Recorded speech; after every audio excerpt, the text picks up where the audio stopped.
वक्रतुंड महाकाय सूर्यकोटि समाप्रभ निर्विघ्नं कुरु मे देव सर्वकार्येषु सर्वदा।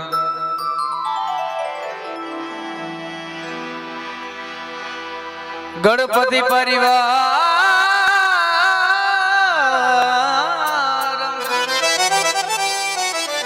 गणपति परिवारम चारुकेयूरहारम गिरिवरवरसारम योगिनी चक्रवारम भवभय परिहारम दुःखदारिद्रहारम गणपतिमपि वंदे वक्रतुंडावतारम्।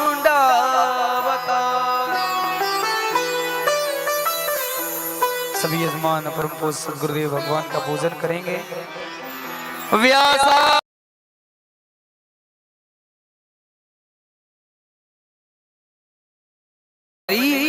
गुरुवे नमः।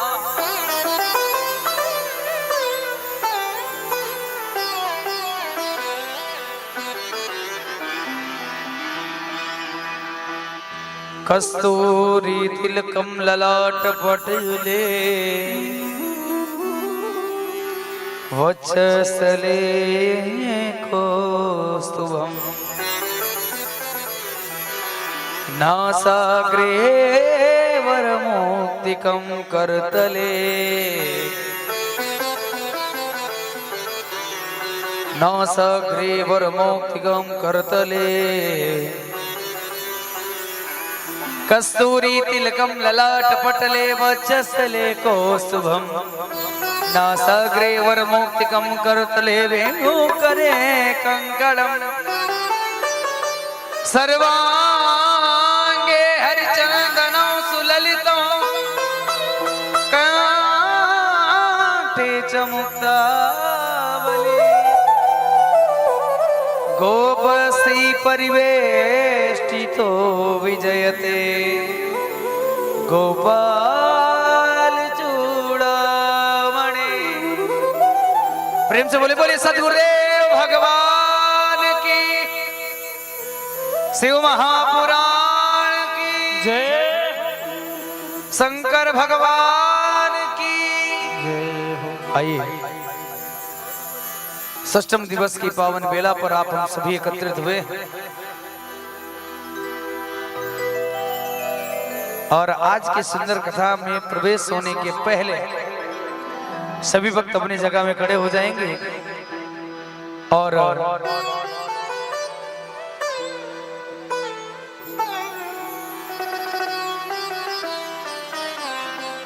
आरती के पहले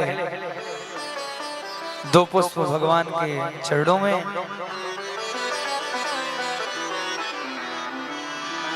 हो प्रेम के रंग में ऐसी डूबी बन गया एक हीरो माला जपते जपते आप बनी मैं श्याम। अरे सांसों की माला पे सांसों की माला पे सिमरो मैं एक अवतार। सांसों की माला पे सिमरो मैं सीताराम। अपने रंगी में जानो और पी के मन की रात। अपने मन की मैं जानो और पी के मन की रात। सांसों की माला सांसों की माला सांसों की माला सिमरू मैं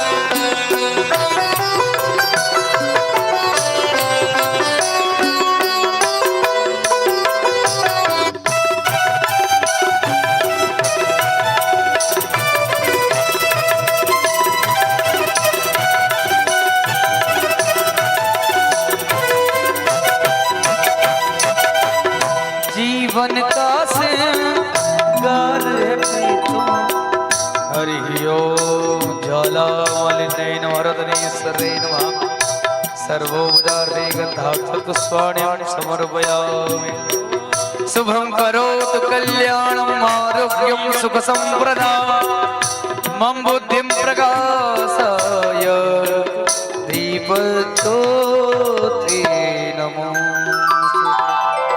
हे भोलेनाथ तेरी आरती उतारो, हे भोलेनाथ तेरी आरती गावो, हे भोलेनाथ तेरी आरती में गावो, हे भोलेनाथ तेरी आरती उतारो। आरती में गाओ तो मैं तन मन में मारो, आरती उतारो तो मैं तन मन मारो। हे भोलेनाथ तेरी आरती उतारो, हे भोलेनाथ तेरी आरती उतारो। हे शंभुनाथ तेरी आरती उतारो, हे शंभुनाथ तेरी आरती उतारो।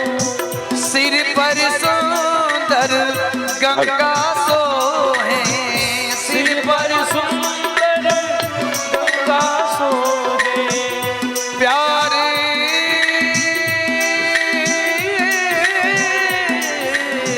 सिर पर सुंदर गंगा सोहे, सिर पर सुंदर गंगा सोहे, गले में मोंडों की माला सोहे, गले में मोंडों की माला सोहे, गले में मोंडों की माला पे सोहे, गले में मोंडों की माला सोहे।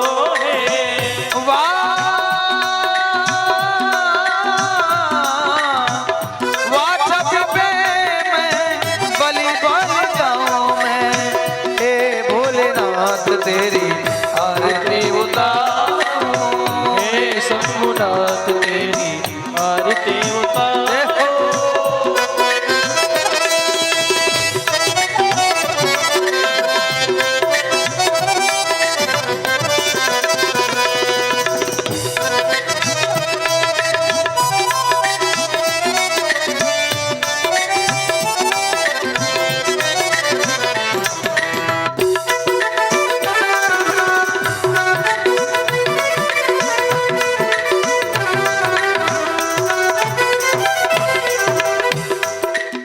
सिर से निकली है गंगा प्यारी, सिर से निकली है गंगा प्यारी, जिसने सारी दुनिया तारी, जिसने सारी उन चरणों के मैं दर्शन पाऊं, हे भोलेनाथ तेरी आरती उतारो, हे शंभुनाथ तेरी आरती उतारो। आरती उतारो तन मन मारो, आरती उतारो तन मन मारो। हे भोलेनाथ तेरी आरती उतारो, हे भोलेनाथ तेरी आरती उतारो। तालियों की सेवा का स्वभाव जगाएंगे।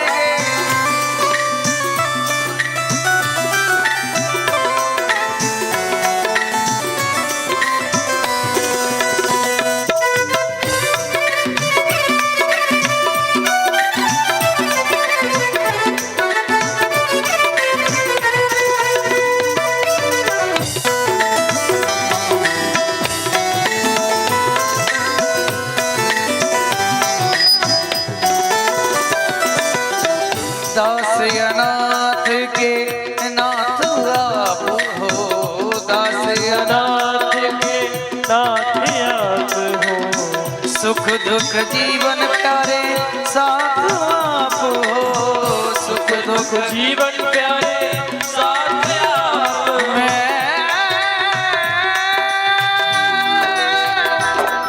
बोले मेरे नाम दास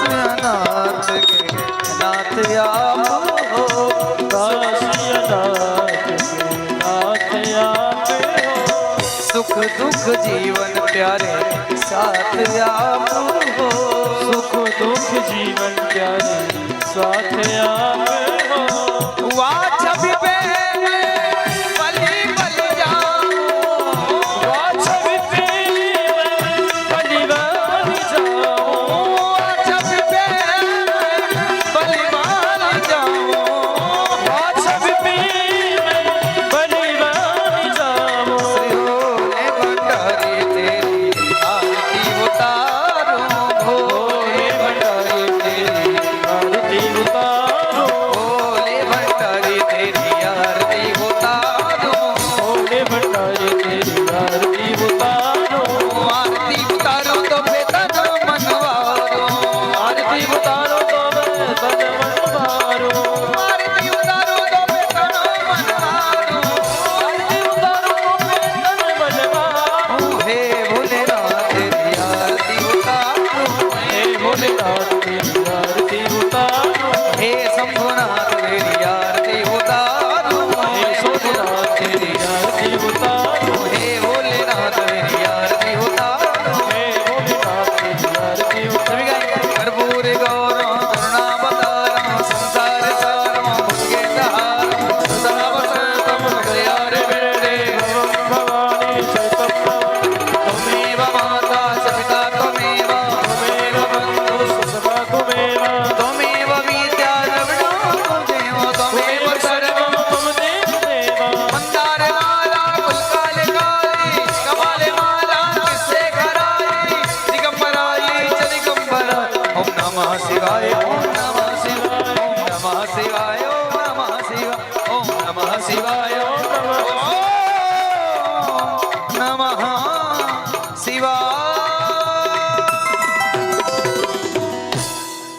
हरि ओम जलेन शीतलं कृत्यः ओम हस्तयो हि देवाभिवन्दनं पुष्पैः देवाभिवन्दनं ओम जगनेन जगनामाय जन्तदेवास्तानि धर्माणि प्रथम न्यासन्नदेहनागं महिमानः सचन्द यत्र पूर्वे साध्याः सन्ति देवाः। ॐ एकदन्ताय विद्महे वक्रतुण्डाय धीमहि तन्नो दन्ति प्रचोदयात्। ॐ नारायणाय विद्महे वासुदेवाय धीमहि तन्नो विष्णु प्रचोदयात्।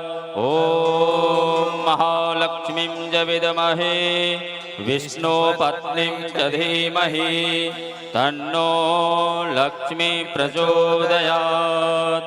ॐ तत्पुरुषाय विद्महे महादेवाय धीमहि तन्नो रुद्रः प्रचोदयात्। ॐ करचरणकृतं वा कायजं कर्मजं वा श्रवणेनजं वा मानसं वा अपराधं विविधमवहितं वा सर्वमेतत्क्षमस्व। जय जय हे करुणावदे श्री महादेव शंभो। नानासुगन्धिपुष्पाणि यथात्कालोद्भवानि च पुष्पाञ्जलिर्मया दत्तं गृहाणां शिवशङ्करः। मंत्रपुष्पाञ्जलिः सादरं समर्पयामि। प्रेम से बोलिए गणपति गजानन महाराज की जय। उमापति महादेव की जय। व्यास जी महाराज की जय। हनुमान जी महाराज की जय।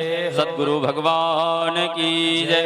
अपने अपने माता पिता की जय। अपने अपने गुरु गोविंद की जय। गौ माता की जय। सत्य सनातन वैदिक हिंदू धर्म की जय। नमः पार्वती पतये हर हर महादेव हर। श्री राधे। अखंड कोटि ब्रह्मांड नायक करुणा वरुणालय देवाधिदेव महादेव असीम अनुकंपा से आप हम सभी शिव भक्त इस पावन कथा सप्त दिवसीय शिव महापुराण की कथा ज्ञान गंगा में गोता लगाने के लिए हम लोग यहाँ उपस्थित हैं।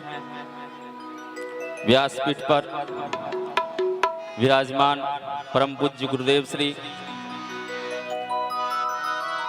आप हम सभी को यह सप्त दिवसीय शिव महापुराण की कथा ज्ञान गंगा का रसपान करा रहे हैं।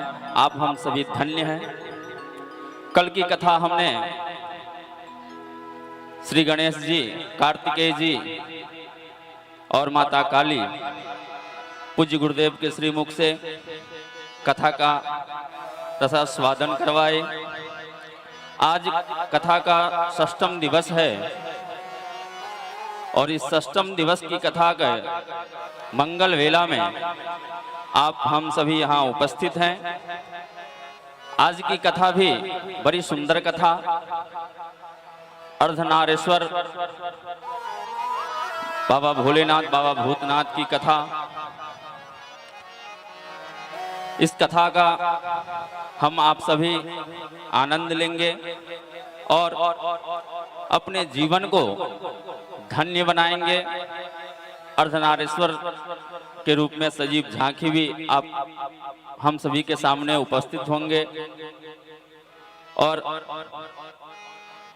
जो यहाँ इस पंडाल में कथा सुनने के लिए नहीं आ सकते हैं, असमर्थ हैं आने में, अस्वस्थ हैं, वह घर बैठे भी पूज्य महाराज जी का YouTube चैनल अध्यात्म ज्ञान प्रवाह, इस चैनल के माध्यम से आप सभी घर बैठे ही इस कथा का आनंद ले सकते हैं। आइए पूज्य महाराज से आग्रह कि इस पावन कथा, शिव महापुराण की पावन कथा का हम सभी शिव भक्त को रसपान करा के और हम अपना जीवन को धन्य बनाएं। ओम नमः पार्वती पतये हर हर महादेव हर। श्री शिवाय नमस्तुभ्यं।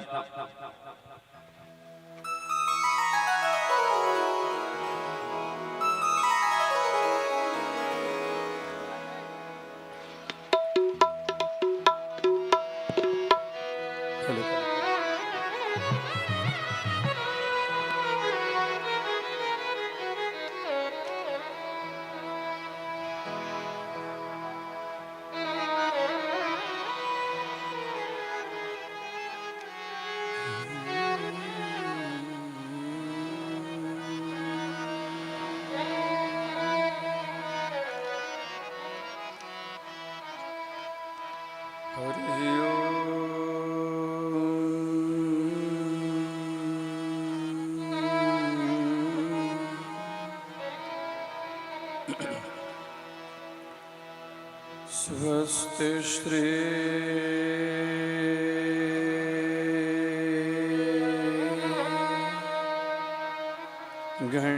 गणेशाय नमः।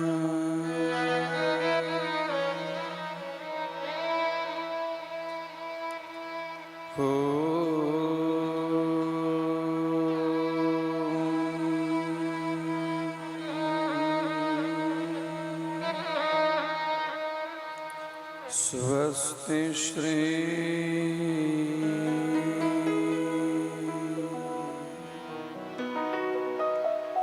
सरस्वत्यै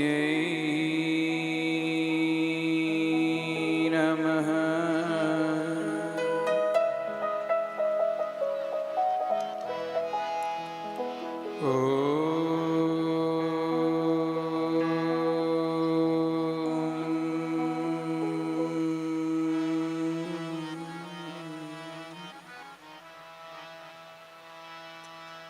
स्वस्ति श्री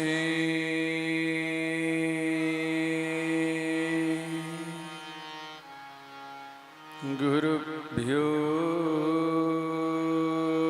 नमः।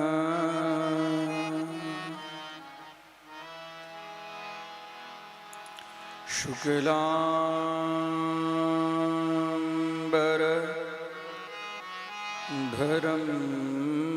देवम्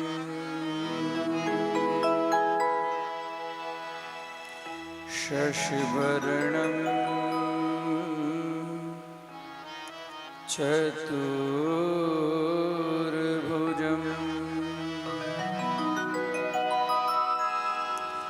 प्रसन्न वदनं ध्यायेत् सर्वविघ्नोपशान्तये।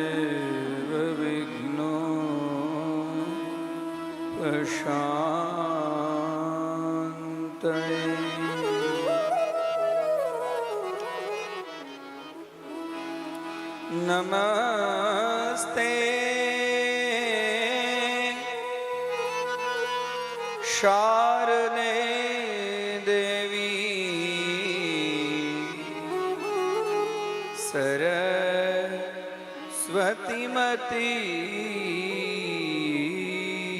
प्रदे।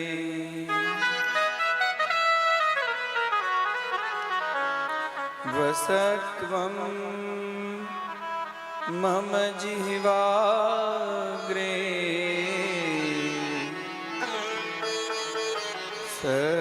सर्वविद्या प्रदा भव। गुरुर्ब्रह्मा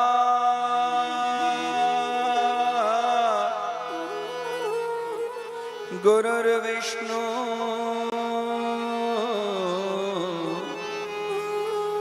गुरुर्देवो महेश्वरः।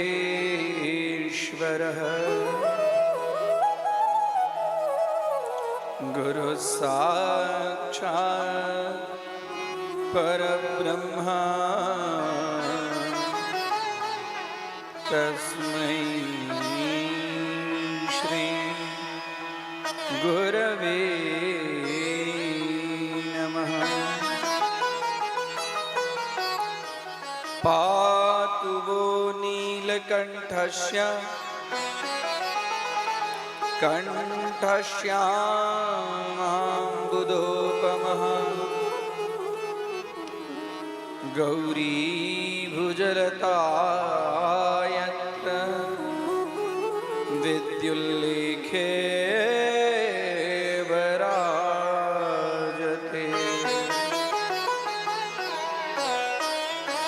मृत्युञ्जय महादेव त्राहि मां शरणागतम्। जन्म मृत्यु जरा व्याधि पीडितं कर्मबन्धनम्।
स्वस्ति श्री करुणावरुणालयः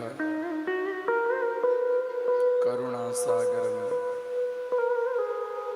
भगवतः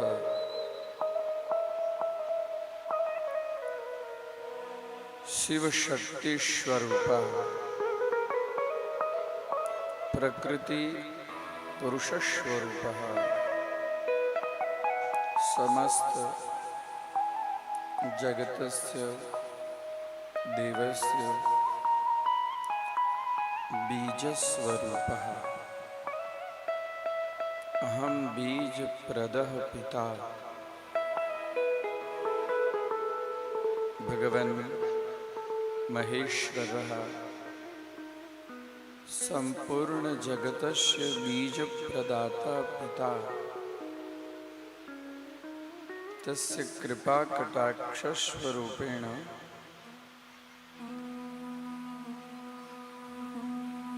भक्तानां जन्म जन्मान्तरस्य पापं कल्मषं विनाशयति भक्ति ज्ञान वैराग्य प्राप्तिर्भवति एवं संपूर्ण विद्यास्वरूपेण यस्य भक्तस्य अंतःकरणे यह विराजते ताम विद्याकामो गिरीशस्तु चरणारविंदे कोटि प्रणामः। शब्द मूर्ति धरश्येते अक्षर वाङ्मयी मूर्ति स्वरूपा ग्रंथ स्वरूपः श्री शिव महापुराण चरण कमले कोटि प्रणामः। एवं शिव महापुराण कथा अस्यां रात्रौ स्वल्प बुद्ध्यानुसारेण प्रतिपादयामि। अत्र समुपस्थिताः शिव कथा अनुरागिणः आयोजकः एवं यजमानः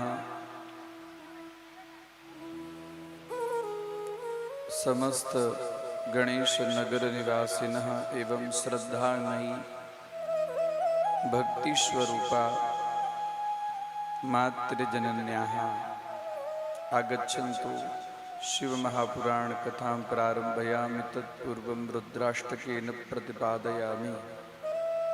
अथ रुद्राष्टकम्।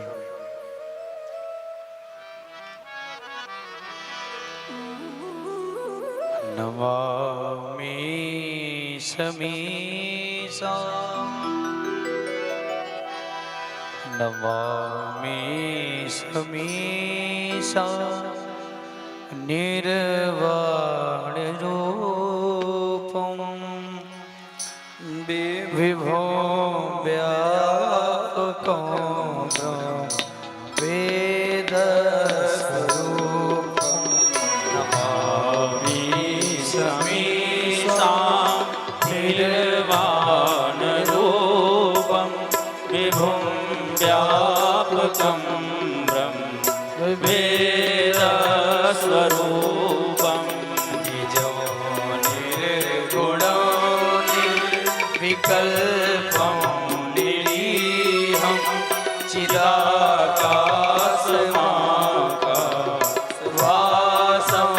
भजेऽहं नमामि समीसा निर्वाणरूपं विभुं व्यापकं ब्रह्म वेदस्वरूपम्।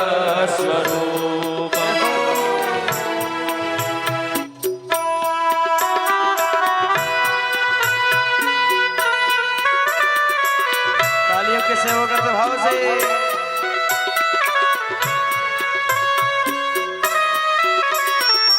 देखो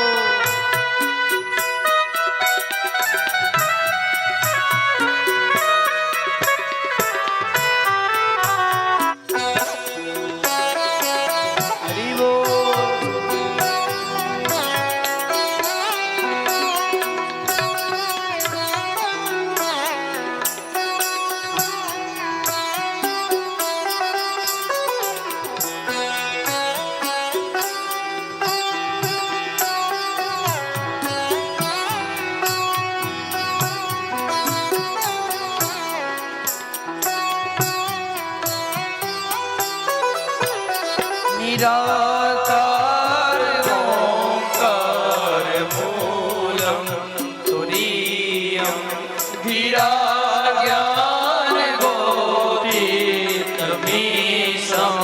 गिरीशं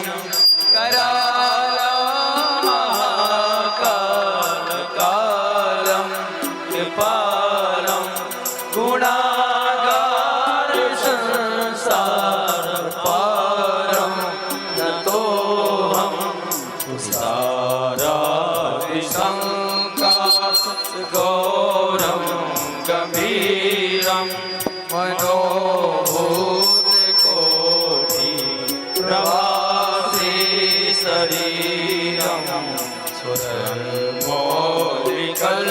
सुरमौलिकल्लोलिनी चारुगङ्गा लसद्बालबाले युकण्ठे भुजङ्गा नमामि समीशां निर्वाणरूपं विभुं व्यापकं ब्रह्मवेदस्वरूपम्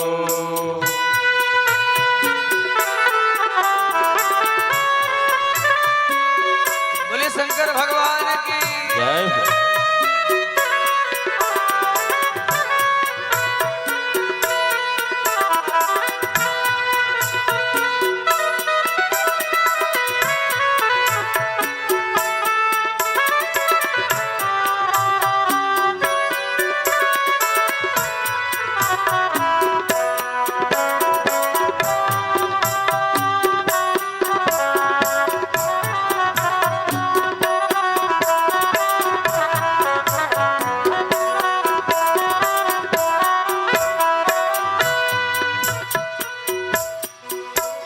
चलत कुण्डलम्बु सुनेत्रं विशालं प्रसन्नाननं नीलकण्ठं दयालं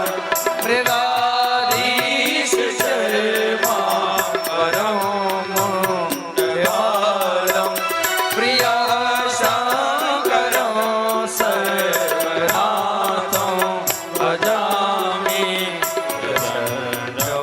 प्रकृष्टं प्रगल्भं परेशम् अखण्डं अजं कोटिप्रकाशं प्रजःस्थूलनिर्मूलनं स्थूलपाणि पदेहं भवानि पद्यं भावगौरं नमामि समीशां निर्वाणरूपं विभुं व्यापकं ब्रह्मवेदस्वरूपम्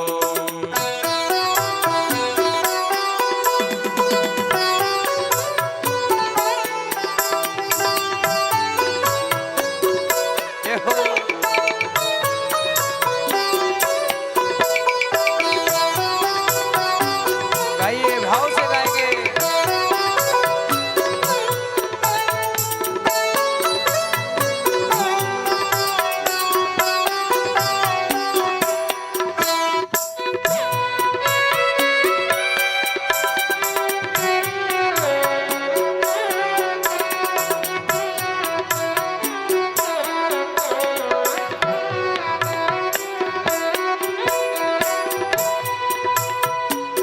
कलातीत कल्याण कल्पांतकारी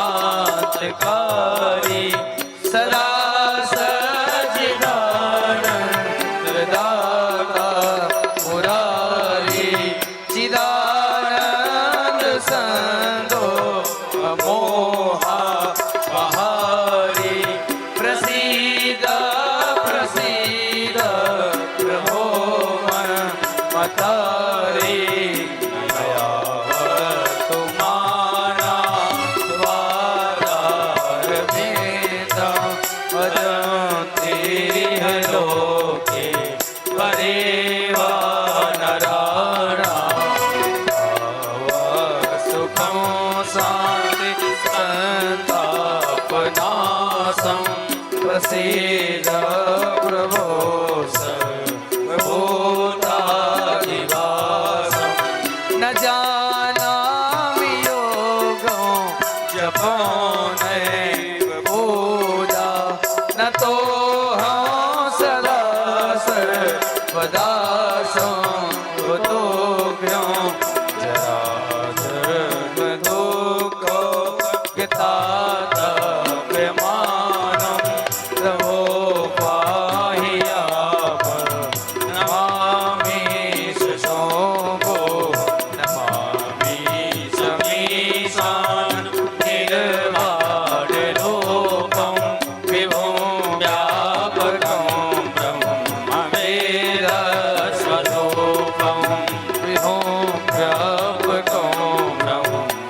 रुद्रा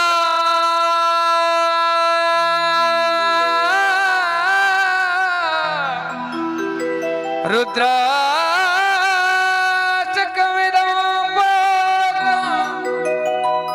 विप्रेण हरतो हे पठति नरा भक्त्या तेषां शंभु प्रसीद। बोले शंकर भगवान की, शिव महापुराण की। ओम नमः पार्वती पतये हर हर महादेव।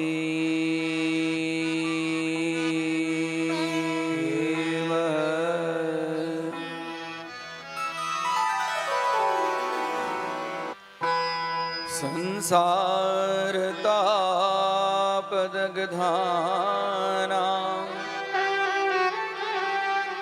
त्रयो विश्रांति हेतवः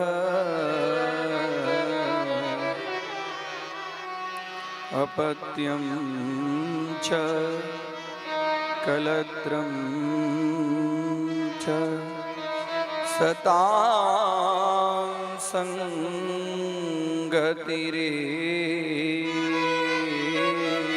च।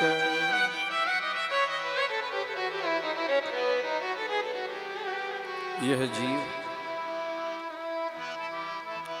संसार के ताप से दग्ध है, संसार ताप दग्धान है।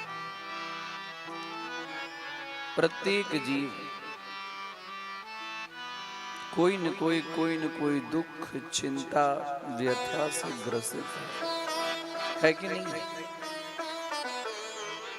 संसार ताप दग्धाना, दग्ध है संसार के ताप से।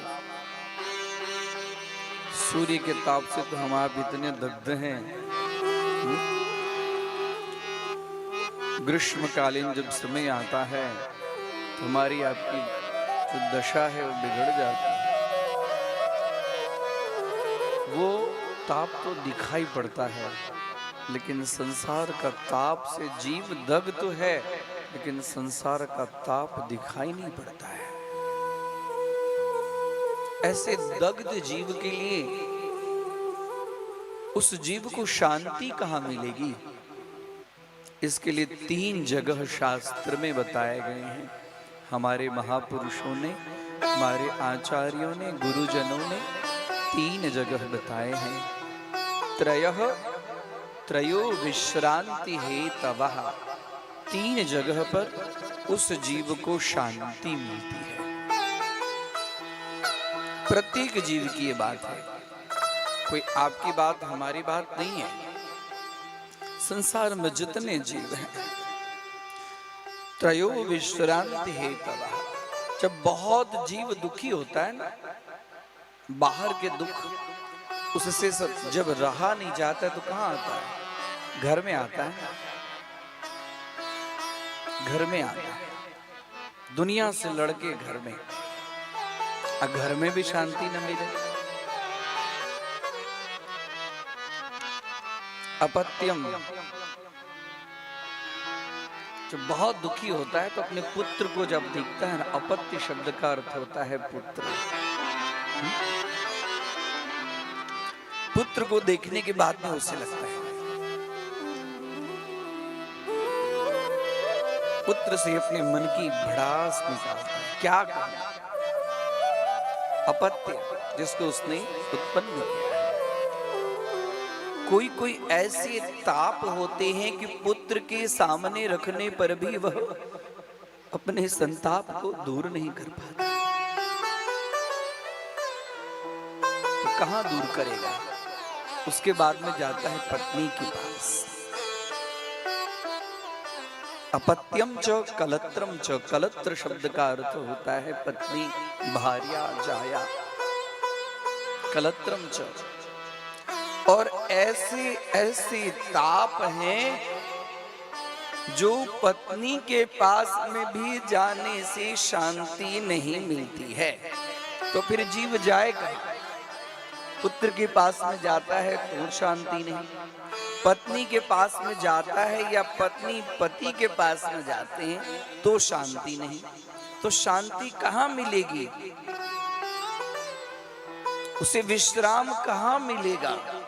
त्रयः विश्रांति हेतु, उसे विश्रांति के लिए हमारे महापुरुषों ने एक ऐसी जगह बताई है जहां पर जाने से अपने आप स्वतः कितना भी दुख आपके मन में हो, कितना भी दर्द आपके मन में हो। तीसरा है सताम संगति रेव च। सताम अर्थात साधु जनानाम, संत जनानाम, गुरुजन चरणानाम, जहां पर कथा होती हो। संगति का अर्थ होता है सत्संग। सताम संगति रेव च। सताम अर्थात जहां पे बड़े बड़े महापुरुष कथा का प्रतिपादन कर रहे हैं वहां पर आप बैठिए, गुरुजन के चरण में आप जाइए, आप महापुरुषों के चरण में जाइए। आप जाकर देखिए, दुनिया ताप देती है और गुरुदेव संताप को दूर करते हैं।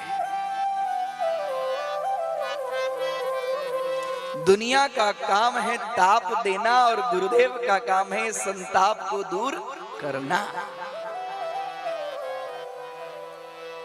और भगवान शिव जी तो हमारे आदि गुरु हैं, आदि गुरु। गुरु एक तत्व होता है, गुरु एक शरीर में बंधी हुई चीज नहीं है। महेशान ना परो देवो महिमनो ना परा स्तुति, अघोरान ना परो मंत्रो नास्ति तत्वम गुरोः परम। गुरोः परम नास्ति तत्वम। गुरु से बढ़कर कोई तत्व इस जगत के अंदर में है ही नहीं।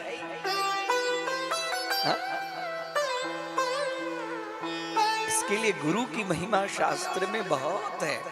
यहां तक है कि उससे बढ़कर कोई पद है ही नहीं। इसके लिए नास्ति तत्वम, गुरु से बढ़कर कोई है ही नहीं। आप जगत के ताप से बहुत दुखी हो तो गुरुदेव का स्मरण कर लीजिए।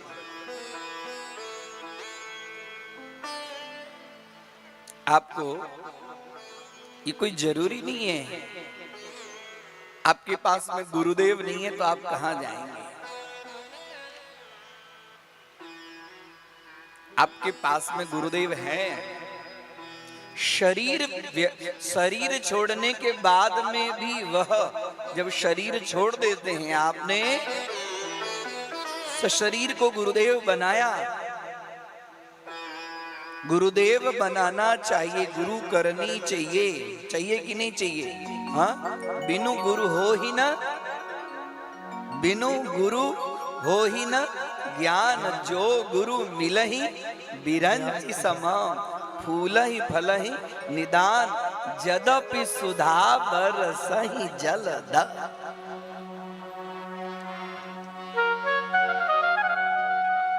गुकारः अंधकारवाचकः, रुकारः नाशवाचकः। अज्ञान अंधकारः यः नाशं करोति, ज्ञान प्रकाशः यः प्रतिपादयति स एव गुरु। गुरु शब्द का अर्थ क्या होता है? जो हमें अज्ञान रूपी अंधकार को नाश करके ज्ञान रूपी प्रकाश, अज्ञान तिमिरांधस्य ज्ञानांजन शलाकया तस्मै श्री गुरवे नमः। जीवन में अपना कल्याण चाहते हैं तो गुरु का वर्ण करें। गुरु होना ही चाहिए। गुरु के बिना जीवन अधूरा है। जगत में एक जगह ऐसी होनी चाहिए जहां पर आप संपूर्ण रूप से खुल सकें, और वो एक ही जगह है, गुरु तत्व। गुरु तत्व पर आप वहां पर संपूर्ण रूप से व्यक्त कर दें। अरे आप खाली होंगे, हाँ? जब कोई सीसी में कुछ चीज है वो खाली होगी, उसके बाद में कुछ भरेगी। वो भरी हुई है तो फिर उसके अंदर में क्या भरेगा? ये हमारा शरीर काम क्रोध लोभ से भरा हुआ है। गुरुदेव के चरणों में उसे खाली करना है, और गुरुदेव के चरणों में जब आप खाली करेंगे तो वहां भक्ति का रंग अपने आप। अगर न मिलते हमको सद्गुरु, हर लेते जन्म दोबारा। हो जन्म जन्म का साथ है गुरुदेव तुम्हारा, गुरुदेव तुम्हारा। जन्म जन्म का साथ है गुरुदेव तुम्हारा, गुरुदेव तुम्हारा। अगर न मिलते हम अगर न मिलते हमको सतगुरु, लेते जन्म दोबारा। जन्म जन्म का साथ है गुरुदेव तुम्हारा, गुरुदेव तुम्हारा। बोले सतगुरु भगवान की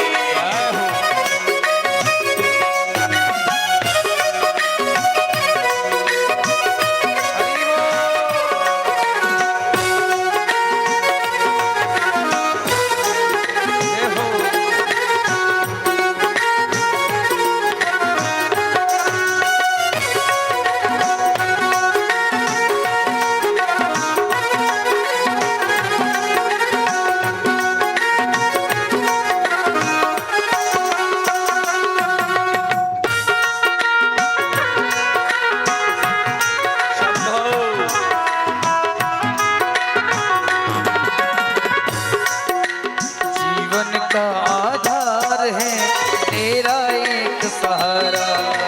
जीवन का आधार है तेरा एक सहारा। ओ जीवन का आधार है तेरा एक सहारा।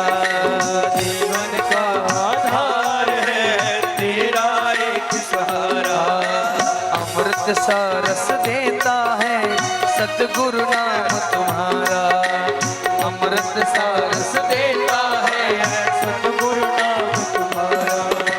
गुरुवर पाके धन्य हुआ है, गुरुवर पाके धन्य हुआ ये घर साजा हमारा। जन्म जन्म का साथ है गुरुदेव तुम्हारा, ये गुरुदेव तुम्हारा। जन्म जन्म का साथ है गुरुदेव तुम्हारा, गुरुदेव तुम्हारा। पीछे वाले भी हाथ उठा के तालियों की सेवा करते हुए।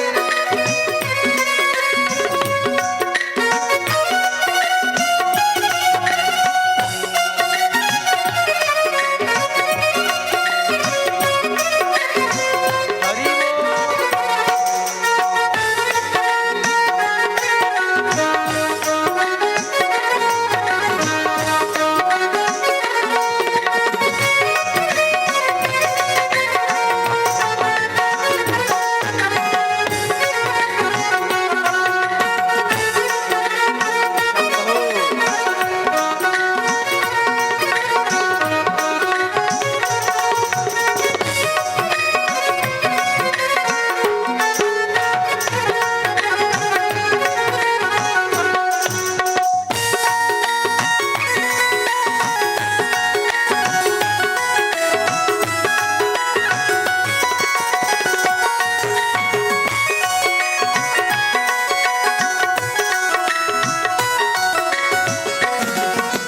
जिस मन में तेरा नाम है सतगुरु जी भगवान। जिस मन में तेरा नाम है सतगुरु जी भगवान। ओ जिस मन में तेरा नाम है सतगुरु जी भगवान। जिस मन में तेरा नाम है सतगुरु जी भगवान।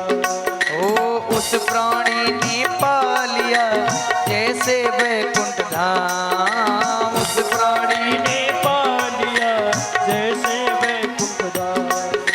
सतगुरु जी मेरे रोम रोम ने, सतगुरु जी मेरे रोम रोम ने तेरा नाम पुकारा। जन्म जन्म का, जन्म जन्म का साथ है गुरुदेव तुम्हारा, गुरुदेव तुम्हारा। जन्म जन्म का साथ है गुरुदेव तुम्हारा, गुरुदेव तुम्हारा।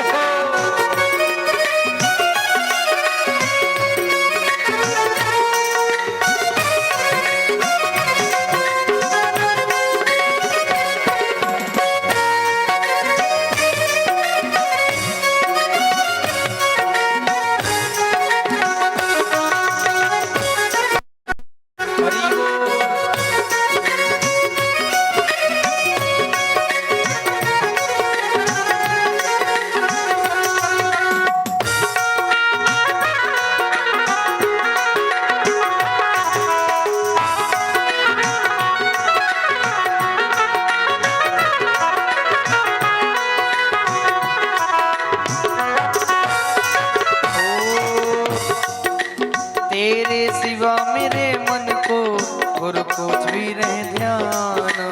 तेरे सिवा मेरे मन को सतगुरु कुछ भी रहे ना ध्यान। तेरे सिवा मेरे मन को सतगुरु कुछ भी रहे ना ध्यान।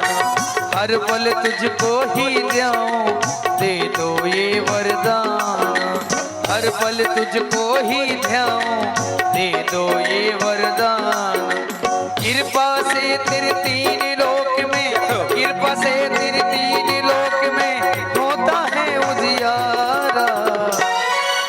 और क्या कहेंगे? जन्म जन्म का साथ है गुरुदेव तुम्हारा, गुरुदेव तुम्हारा। जन्म जन्म का साथ है गुरुदेव तुम्हारा, गुरुदेव तुम्हारा। अगर न मिलते हमको सतगुरु, अगर न मिलते हमको सतगुरु लेते जन्म दोबारा। जन्म जन्म का साथ है गुरुदेव तुम्हारा, गुरुदेव तुम्हारा। ओ जन्म जन्म का साथ है गुरुदेव तुम्हारा,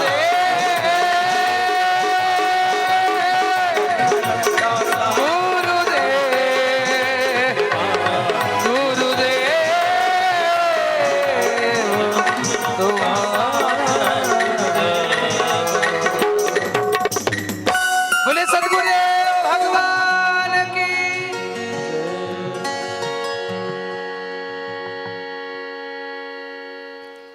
गुरु कृपा ही केवलम शिष्य परम मंगलम। देह बलम गेह बलम चित्त बलम वित्त बलम। गुरु कृपा ही केवलम शिष्य परम मंगलम।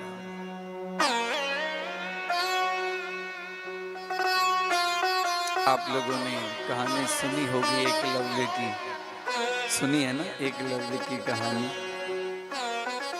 मिट्टी के मूर्ति में श्रद्धा रखकर जो एकलव्य ने प्राप्त किया ना, वो प्रत्यक्ष गुरु द्रोणाचार्य की सेवा करके अर्जुन भी वो चीज को प्राप्त नहीं किए।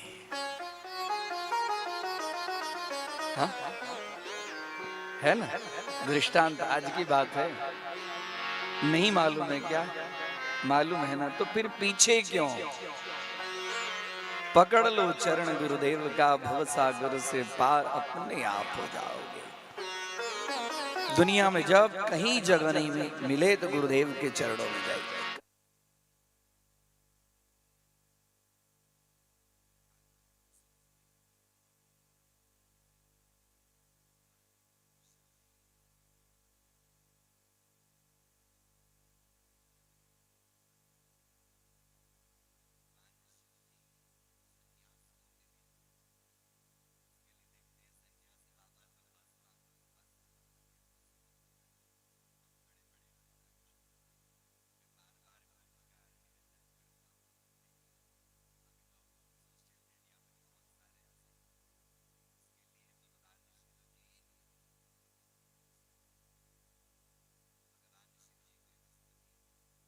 भगवान शिव जी वैष्णवों के भी, क्योंकि जो वैष्णव हैं वह वैष्णवों के जो आचार्य हैं, वैष्णव के जो इष्ट हैं, वह भी भगवान शिव जी का ध्यान करते हैं। भगवान शिव जी सबको प्रिय है, बच्चे को भी प्रिय है, बूढ़े को भी प्रिय है, युवा को भी प्रिय है। भगवान शिव जी बड़े कौतुकी हैं। भगवान शिव जी मंगल प्रदाता है, आनंद देने वाले हैं। इसके लिए भगवान शिव जी कल्याण करने वाले, मोक्ष प्रदाता हैं। भगवान शिव जी ज्ञान देने वाले हैं। और आ कखो गगो सब कुछ भगवान शिव जी के डमरू से ही निकला है और कहीं से नहीं निकला है। जो अक्षर है वो सारे अक्षर भगवान शिव जी के डमरू से निकले। सारी विद्याएं, विद्या की अधिष्ठात्री भगवती सरस्वती है, लेकिन संपूर्ण विद्या जो है वो भगवान शिव जी से निकले। जब हम छोटे पढ़ते थे तो संस्कृत में एक पुस्तक है, सबसे आरंभ में जब पढ़ेंगे ना, प्रथमा में संस्कृत माध्यम से जब हम पढ़ाई करते, भाई हम तो संस्कृत माध्यम से छोटे से पढ़ाई किए। इसके प्रत्यक्ष उदाहरण हमारे भैया बैठे हैं। जब मैं छोटा था, पाठशाला में गया, वो भी प्रत्यक्ष हमारे बैठे हैं। छोटे से संस्कृत में व्याकरण की सर्वप्रथम पुस्तक है जिसका नाम है लघु सिद्धांत कौमुदी। और लघु सिद्धांत कौमुदी का प्रथम सूत्र है जिसको कहते हैं महेश्वर सूत्र। सुनो, सब बातें समझ में नहीं आएगी, तो गुरु की कृपा है तो सब बातें समझ में आती है। इसमें महेश्वर सूत्र है, वो 14 सूत्र है। उसी 14 सूत्र से इस धरातल पर अ आ क ख ग घ स्वर व्यंजन सब कुछ यहां से आया। तभी न कोई पुस्तक बना। जो अक्षर ही नहीं होगा तो पुस्तक कहां, शास्त्र का निर्माण कैसे? तो भगवान शिव जी के डमरू से निकले हैं। नृतावसाने नटराज राजो ननाद ढक्काम नव पंचवारम उद्धर्त कामसनकाद सिद्धान एतद विमर्शे शिवसूत्र जालम। शिवसूत्र जालम सनकादि सिद्धि, सनकादिगण ब्रह्मा जी के मानस पुत्र छोटे छोटे 5 वर्ष के जो हैं वो भगवान शिव जी के लिए प्रार्थना कर रहे थे। और वहां भी पाणिनि वरदाचार्य भी भगवान शिव जी के लिए प्रार्थना कर रहे थे, आप मेरे अज्ञान को दूर करें। उसी समय भगवान ने नृतावसाने नटराज राज, भगवान शिव जी नृत्य करते हुए, भगवान शिव जी नटराज राज है। हाँ, सत सृष्टि तांडव रचयिता नटराज, सत सृष्टि तांडव रचयिता, सत सृष्टि तांडव रचयिता, सत सृष्टि तांडव रचयिता, सत सृष्टि तांडव रचयिता।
सत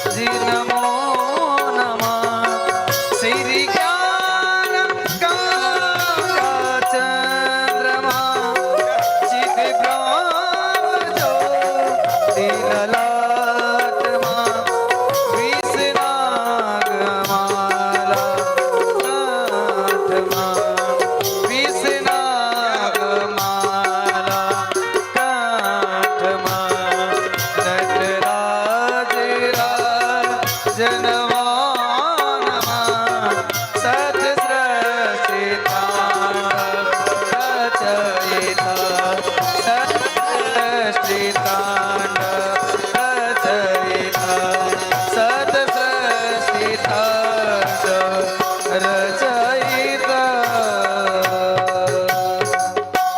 नटराज राज नमो नमः। भगवान शिव जी नटराज राज है।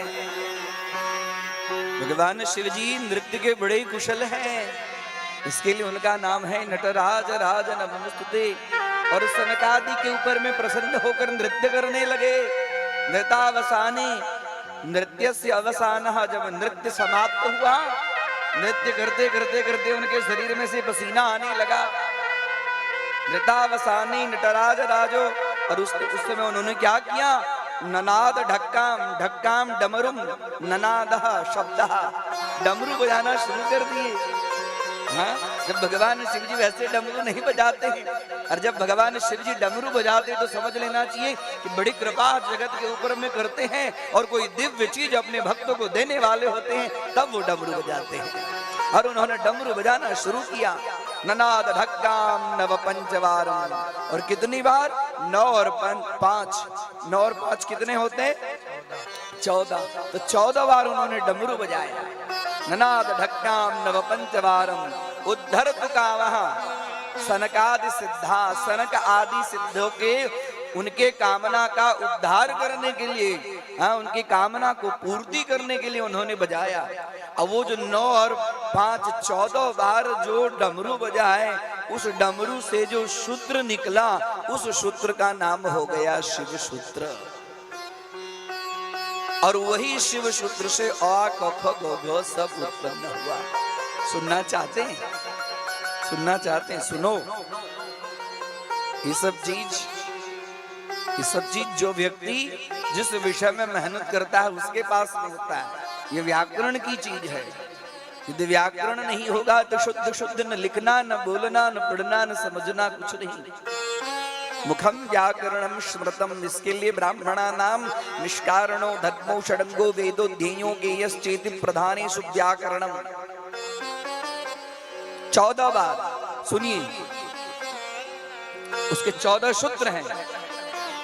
अयुण अयुण रिल रिक ए ओम, अयुण रिल रिक ए ओम, गण लम गण नम जबय घट दस कप चट चट तब कप यसत सर हल। अयुण रिल रिक ए ओम, अयौ अयवड लण यम गण नम जबय घट दस जगब घट कप चट चट तब कप यसत सर हल। ये 14 शब्द हैं।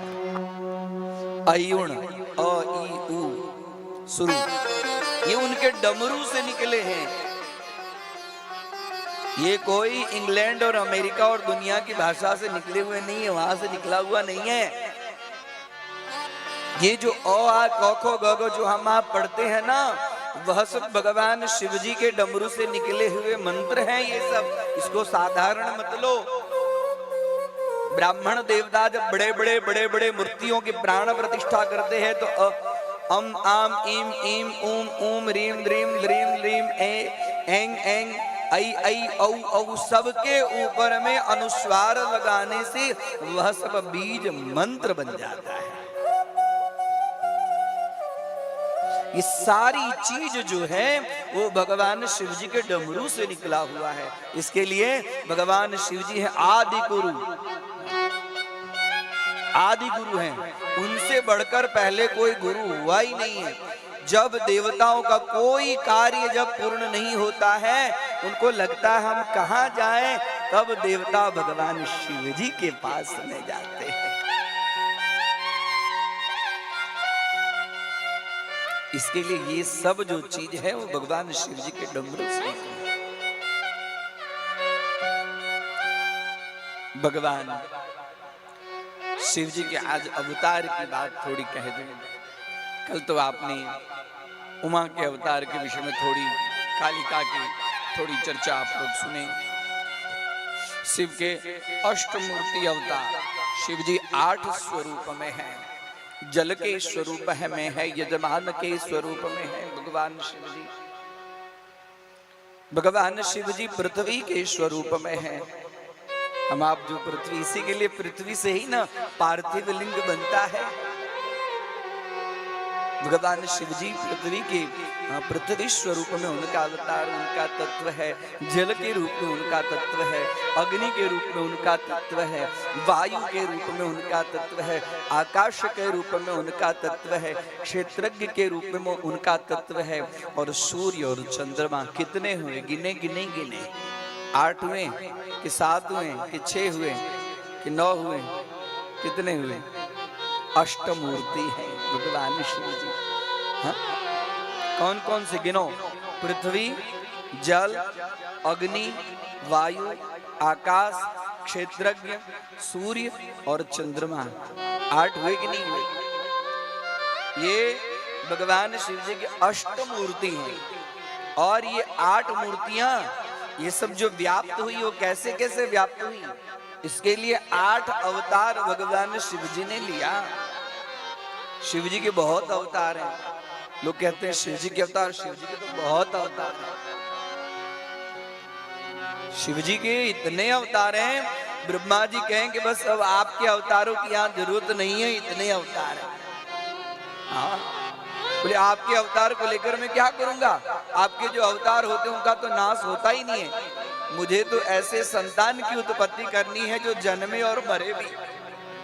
भगवान शिव जी, ब्रह्मा जी ने एक बार कहा कि पृथ्वी, ये तो आप पृथ्वी तो हो गई, प्रजाओं की उत्पत्ति कैसे होगी? आप प्रजा की उत्पत्ति करें।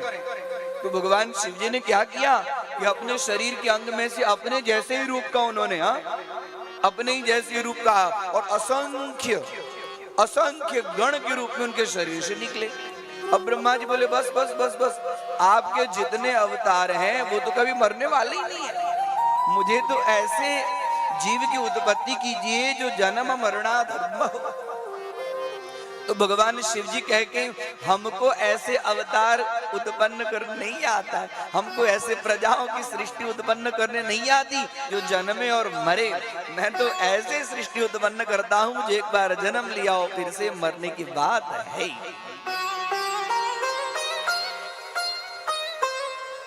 अर्थात जो शिव जी की पूजा करते हैं वो फिर से मरते नहीं है।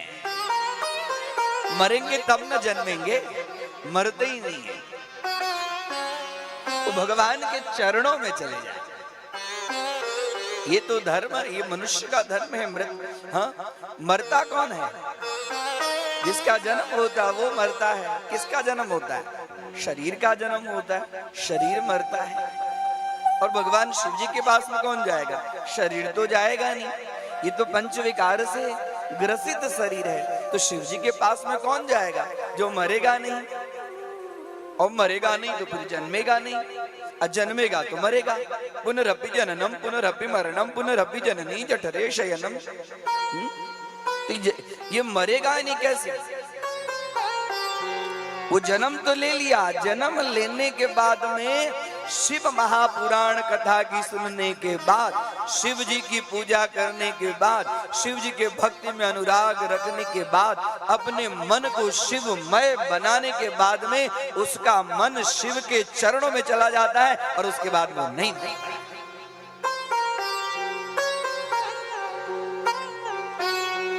उसका मन जाता है भगवान के चरणों में। क्योंकि मन के कारण ही वो बार बार शरीर धारण करता है। मन एव मनुष्याणाम कारणम बंध मोक्षय।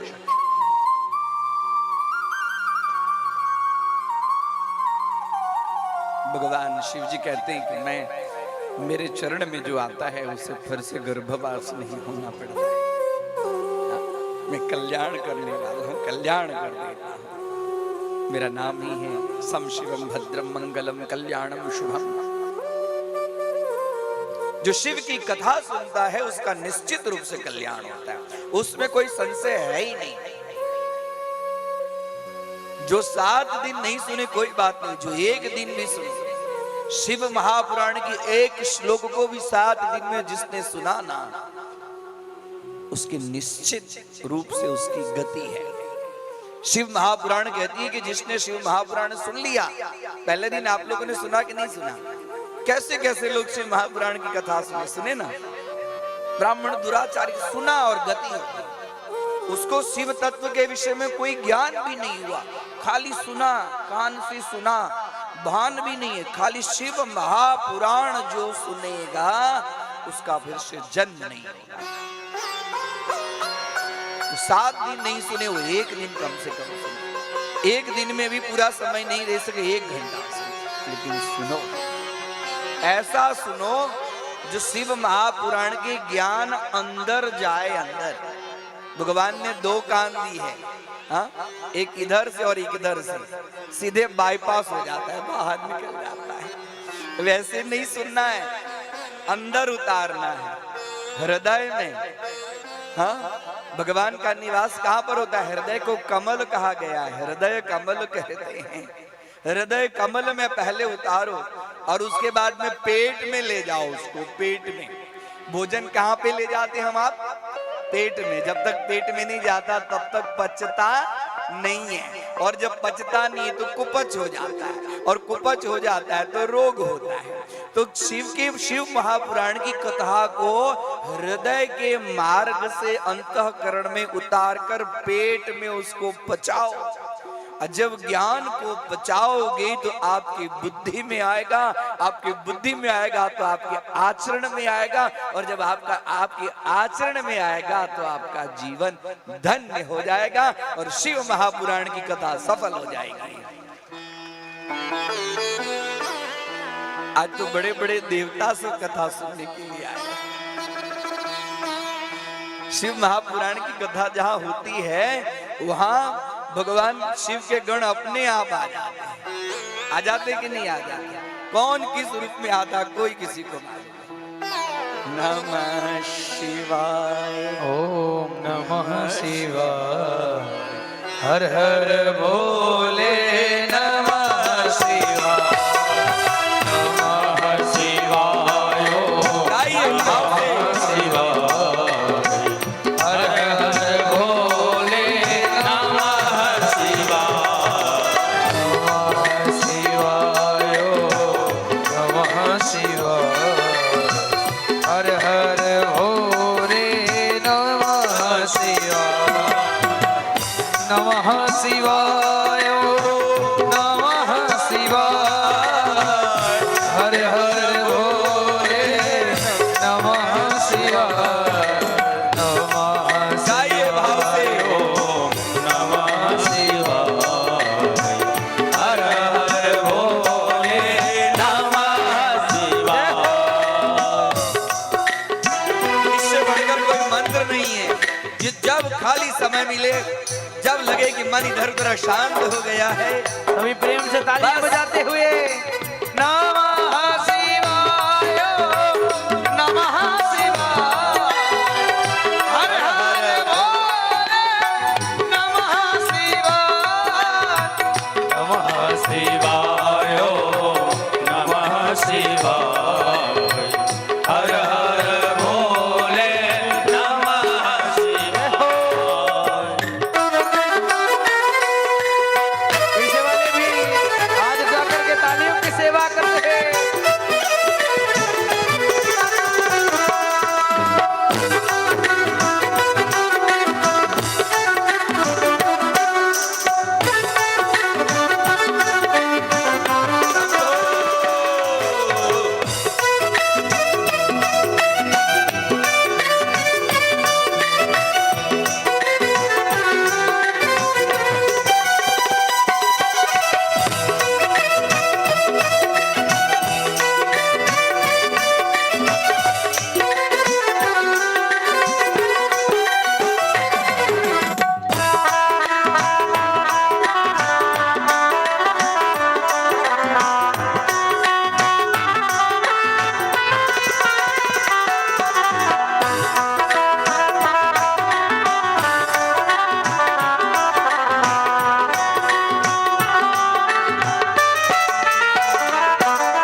भगवान की।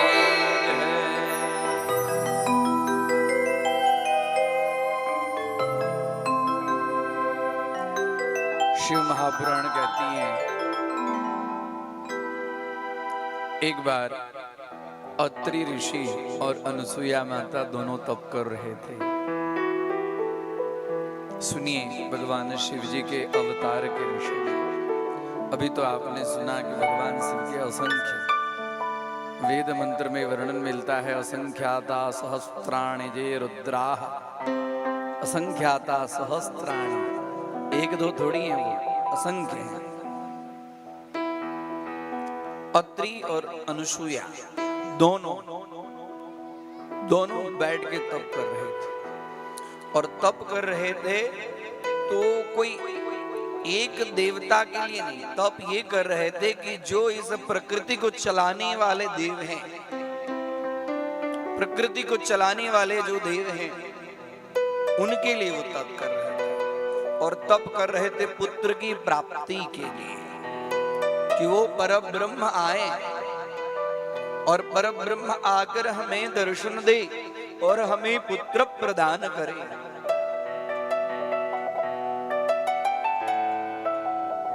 अत्रि और अनुसुईया की कथा बार बार शास्त्र में आती है। दोनों तपस्वी थे और अनुसुईया माता तो पतिव्रताओं में उनका नाम था, इतना नाम कि लक्ष्मी और गौरी से रहा नहीं गया। इसी के लिए तो तीनों आए परीक्षा लेने के लिए। हाँ, तीनों परीक्षा लेने के लिए क्यों आए? लक्ष्मी ने कहा कि अरे पृथ्वी पर अनुसुईया नाम की बहुत बड़ी पतिव्रता है, हमसे भी बड़ी पतिव्रता है। दोनों तप कर रहे थे। गृहस्थ आश्रम में दोनों जब एक साथ में तप करते हैं तब संसिद्धि प्राप्त होती है। मैं बार बार कहता हूं कि रेलगाड़ी का पटरी जो है वो दोनों एक लाइन में हो तभी गाड़ी चलती है। पटरी अलग अलग हो तो गाड़ी बराबर चलती है कि नहीं चलती है? अरे हाँ या ना बोलो, इतने लोग हैं, हमें पता चले कि भाई हमारी गाड़ी बराबर चल रही है कि पटरी से उतर गई। बोलो हर हर महादेव। पति और पत्नी दोनों को मिलकर साधना, दोनों को मिलकर तीर्थ यात्रा, व्रत, जप, तप, नियम, अनुष्ठान, साधना करनी चाहिए। पत्नी के बिना यज्ञ कार्य करना यह निषेध है गृहस्थाश्रम में। सन्यासियों के लिए अलग नियम है, गृहस्थ के लिए पत्नी साथ में चाहिए ना। भगवान रामचंद्र भी यज्ञ किए तो बोले चाहिए, सबको मालूम, दोनों साथ में। हमें भी दोनों को साथ में रहकर तप करना चाहिए, दोनों को। इसके लिए कथा से ये जो ज्ञान मिलती है उस ज्ञान को आचरण में लाए। आए ब्रह्मा भी आए, भगवान विष्णु भी आए और शिव जी भी आए, तीनों आए।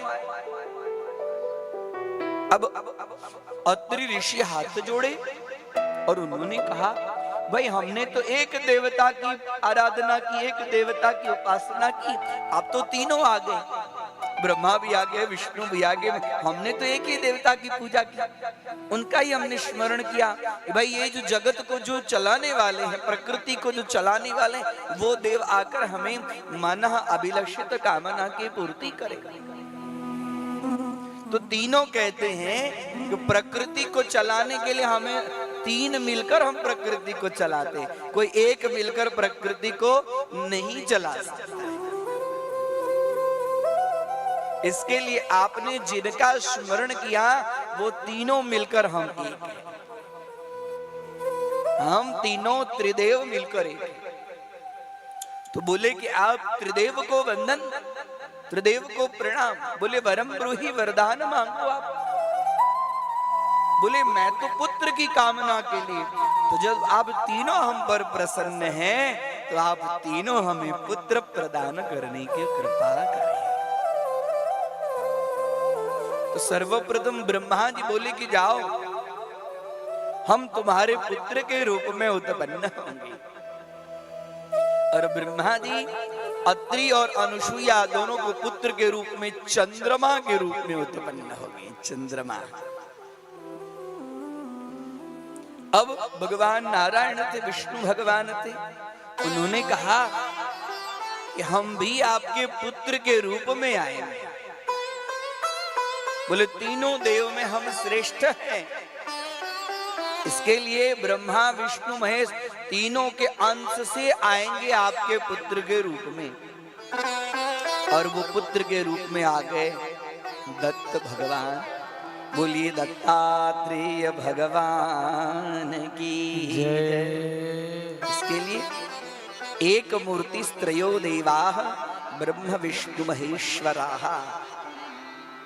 एक ही में तीनों की है ना, तीन मूर्ति है ना। गुड़ादरा में हमारा मंदिर है, वहां पर दत्तात्रेय भगवान की प्राण प्रतिष्ठा हुई है। उनको गुरुदेव के रूप में, गुरु के रूप में।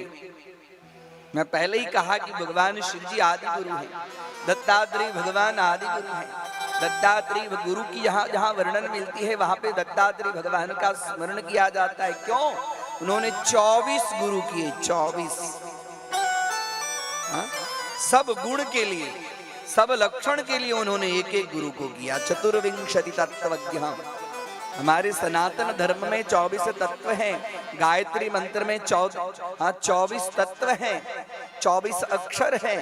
उन्होंने भी 24 गुरु किए और बताए, जगत को उपदेश दिए कि जहां से ज्ञान मिले, चाहे पशु पक्षी कुछ भी हो। उन्होंने वैश्या से भी ज्ञान प्राप्त किया, उन्होंने अजगर से भी ज्ञान प्राप्त किया, उन्होंने कबूतर से भी ज्ञान प्राप्त किया, उन्होंने कन्या से भी ज्ञान प्राप्त किया। 24 तो गुरु स्वरूप में है दत्तात्रेय भगवान। बोले कि हम आपके पुत्र के रूप में आएंगे, तीनों देव के अंश स्वरूप में। अब बारी थी भगवान शिव जी की। शिव जी बोले, हे भगवान, मैं भी आपके पुत्र के रूप में अवतार लूंगा, जन्म धारण करूंगा। और अत्रि और अनुसुईया माता के गर्भ से भगवान शिव जी ने दुर्वासा नाम के ऋषि के रूप में जन्म ग्रहण किया। बोलिए दुर्वासा भगवान की जय। दुर्वासा भगवान साक्षात शिव। इसके लिए क्रोध ज्यादा, क्रोध, दुर्वासा को क्रोध ज्यादा, क्योंकि भगवान रुद्र साक्षात कोप स्वरूप में है। और साहित्य दर्पण नाम के ग्रंथ में विश्वनाथ शर्मा दुर्वासा जी के लिए लिखते हैं, सुलभ कोपो महर्षयः। सुलभ कोप, सुलभ कोप मतलब जिनको जल्दी से, कोप मतलब क्रोध आता है, जल्दी से तुरंत सहज रूप में ही जिनको क्रोध आ जाता है, उनका नाम है दुर्वासा। इस तरह से कथा बड़ी लंबी है, संक्षिप्त में कह दूं। और ये शिव महापुराण की कथा खाली एक बार सुनने से पूरी नहीं होगी। शिव महापुराण की कथा सुननी है तो बार बार शिव महापुराण की कथा सुनो। बार बार अलग अलग कथाएं हैं, ये तो कई वर्षों तक चलने वाले अनवरत ज्ञान धारा है।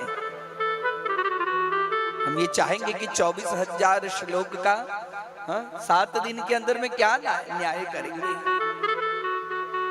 गुरुदेव कहते थे कि एक श्लोक को यदि सही ढंग से व्याख्या की जाए तो 7 दिन तक खाली यही एक ही श्लोक की व्याख्या होगी।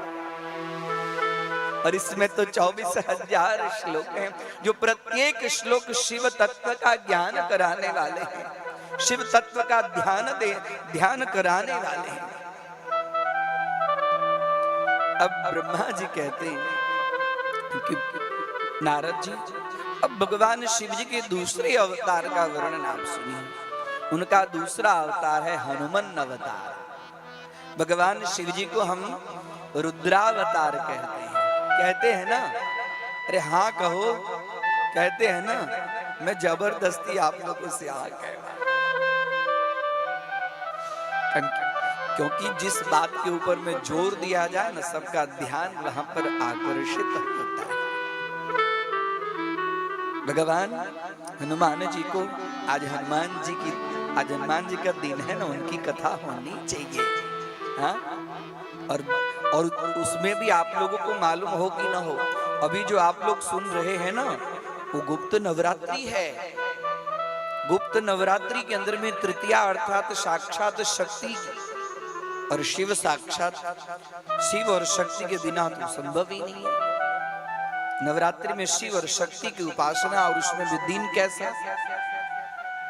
लोग कोई दिन मंदिर जाए कि नहीं जाए, शनिवार को तो निश्चित रूप से मंदिर जाते हैं।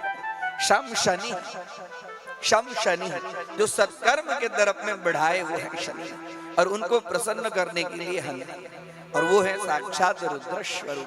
कैसे हुआ जानते तो हैं हम, लेकिन उनका अवतार कैसे हुआ सुनिए।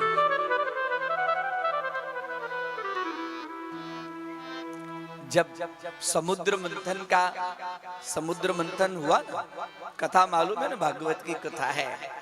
देवदानों में युद्ध होने के बदले दोनों में थोड़ी संधि हो गई, और दोनों ने विचार किया कि समुद्र में तो बहुत सारे रत्न हैं, इनको निकाला जाए।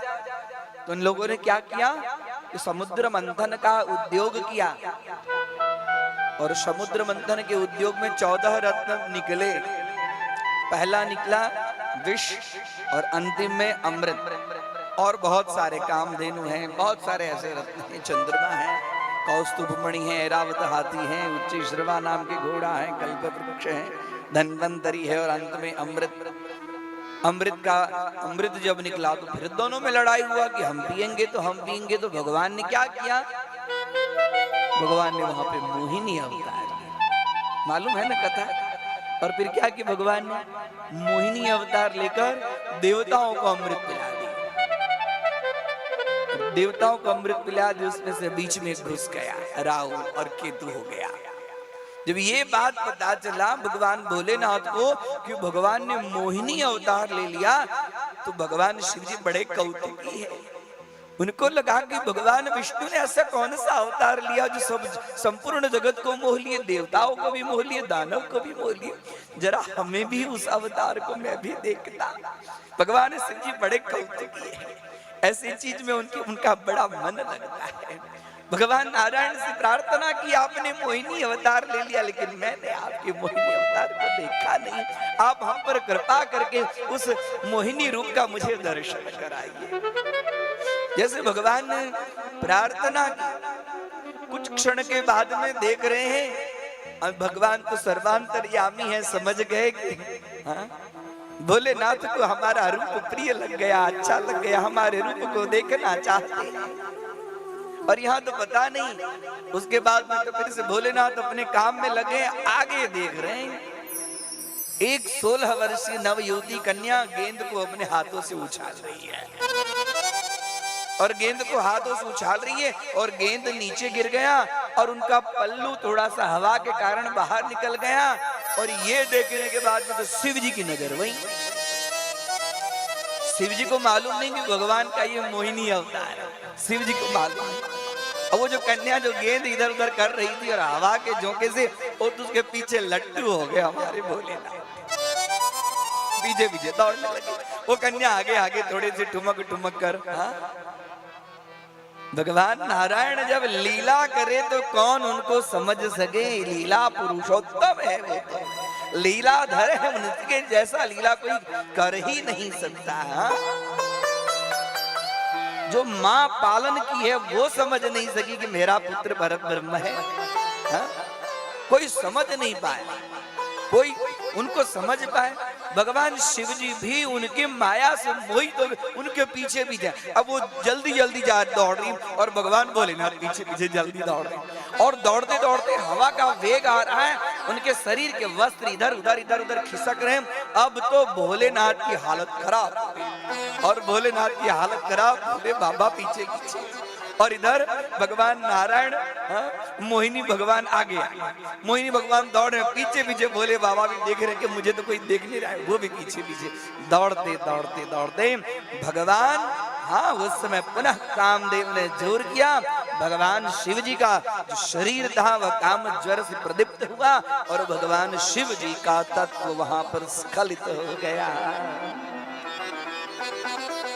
जो शिव जी का जो तत्व वहां पर स्खलित हो गया, वहां पर आजू बाजू में ऋषि सब थे। ऋषि देखे कि ये तो कोई साधारण है नहीं, और वहां पर उसके बाद में जब समझ गए भगवान कि अब शिव जी शिथिल हो गए हैं, तो पुनः उन्होंने शशंख चक्रम शगरीत कुंडलम सपीत वस्त्रम सरसीरुहेक्षणम सहार वक्षस्थल कौस्तुभस्त्रियम नमामि विष्णु शीर्षा चतुर्भुजम। और मोहिनी रूप में भगवान ने उनको दर्शन दिए। अब पता चला भगवान शिव जी को, अरे रे रे, मैं जिनके पीछे पागल हो गया था, दौड़ रहा था, वो तो साक्षात नारायण मोहिनी के रूप में। उनके शरीर का तेज स्खलित, उनका तेज, जो शरीर का जो तेज स्खलित हो गया, उस तेज को ऋषियों ने वहां पर जो पेड़ के पत्ते थे, पेड़ के पत्ते में उस तेज को रख लिया, क्योंकि साधारण तेज नहीं है। और भी जहां जहां गिरा, वहां वहां पृथ्वी के अंदर में सोने की खान, हीरे की खान, यह सब खान पृथ्वी में से खनिजों की खान जो है, वो भगवान शिव जी के तत्व में से अपने आप प्रकट हुआ पृथ्वी के अंदर से। अब जो ऋषि सब जो तेज को रखे, उस तेज को रखे, अब सोच रहे थे कि इस तेज को दें कहां पर। वही तेज जब अंजनी माता पर्वत के ऊपर में तप कर रही थी, पुत्र की प्राप्ति की कामना से तप कर रही थी, और वह दोना पक्षी ले गया वहां से। एक पक्षी ऋषियों के पास से वो तेज का दोना उठा के ले गया। जहां पर जो चीज को डालना है, देखिए प्रकृति कैसे अपना काम स्वतः कर लेती है। और इधर अंजनी माता इतनी सुंदर थी कि वो तप कर रही थी, और वायु देव के झोंके से उसके शरीर से जो वस्त्र हटे, उस वस्त्र हटने के कारण वायु देवता उसको देखकर मोहित हो गए, और यहाँ पर समाधिस्थ थी। और इतने में वायु देवता ने उनके शरीर में प्रवेश किया, और वहीं पर वह तेज जो है, वह कान के मार्ग से अंजनी माता के गर्भ के अंदर में प्रवेश हो गया। उस तेज को प्रवेश के कारण भगवान शिव जी का तेज, वायु देवता का समागमन, शरीर के अंदर में अंजनी माता का तप। देखिए, जहां पर जो चीज जिस रूप में होने वाली होती है वही होती है। यहाँ पर अंजनी माता बड़ी सुंदर थी, बहुत सुंदर थी, और वहां भगवान मोहिनी अवतार भी सौंदर्य के शिरोमणि थे। और इन्होंने प्रार्थना की, साधारण नहीं थी, तेजस खलित हुआ, और उस तेजस खलित के साथ में अंजनी माता भी भगवान शिव जी की आराधना में मस्त थी, लीन थी, और वो भी पुत्र की कामना करने के लिए लीन थी। और उसी समय वायुदेव, इसी के लिए शंकर सुवन केसरी नंदन, शंकर सुवन का तात्पर्य यही है। और समय बीतते अंजनी माता के गर्भ से हनुमान जी का छोटा स्वरूप, और कितना बलवान, वायुदेव का भी सहयोग था, कितना बलवान, जन्मते ही सूर्य नारायण को निगल, बाल समय रवि बक्षलियो तब तीनहु लोक भयो अंधियारो। कौन सो संकट मोर गरीब को जो तुमसे से नहीं जात है तारो। वे गिहरो हनुमान महाप्रभु जो बचु संकट होए हमारा, को नहीं जानत है जग में कपि संकट मोचन नाम तिहार।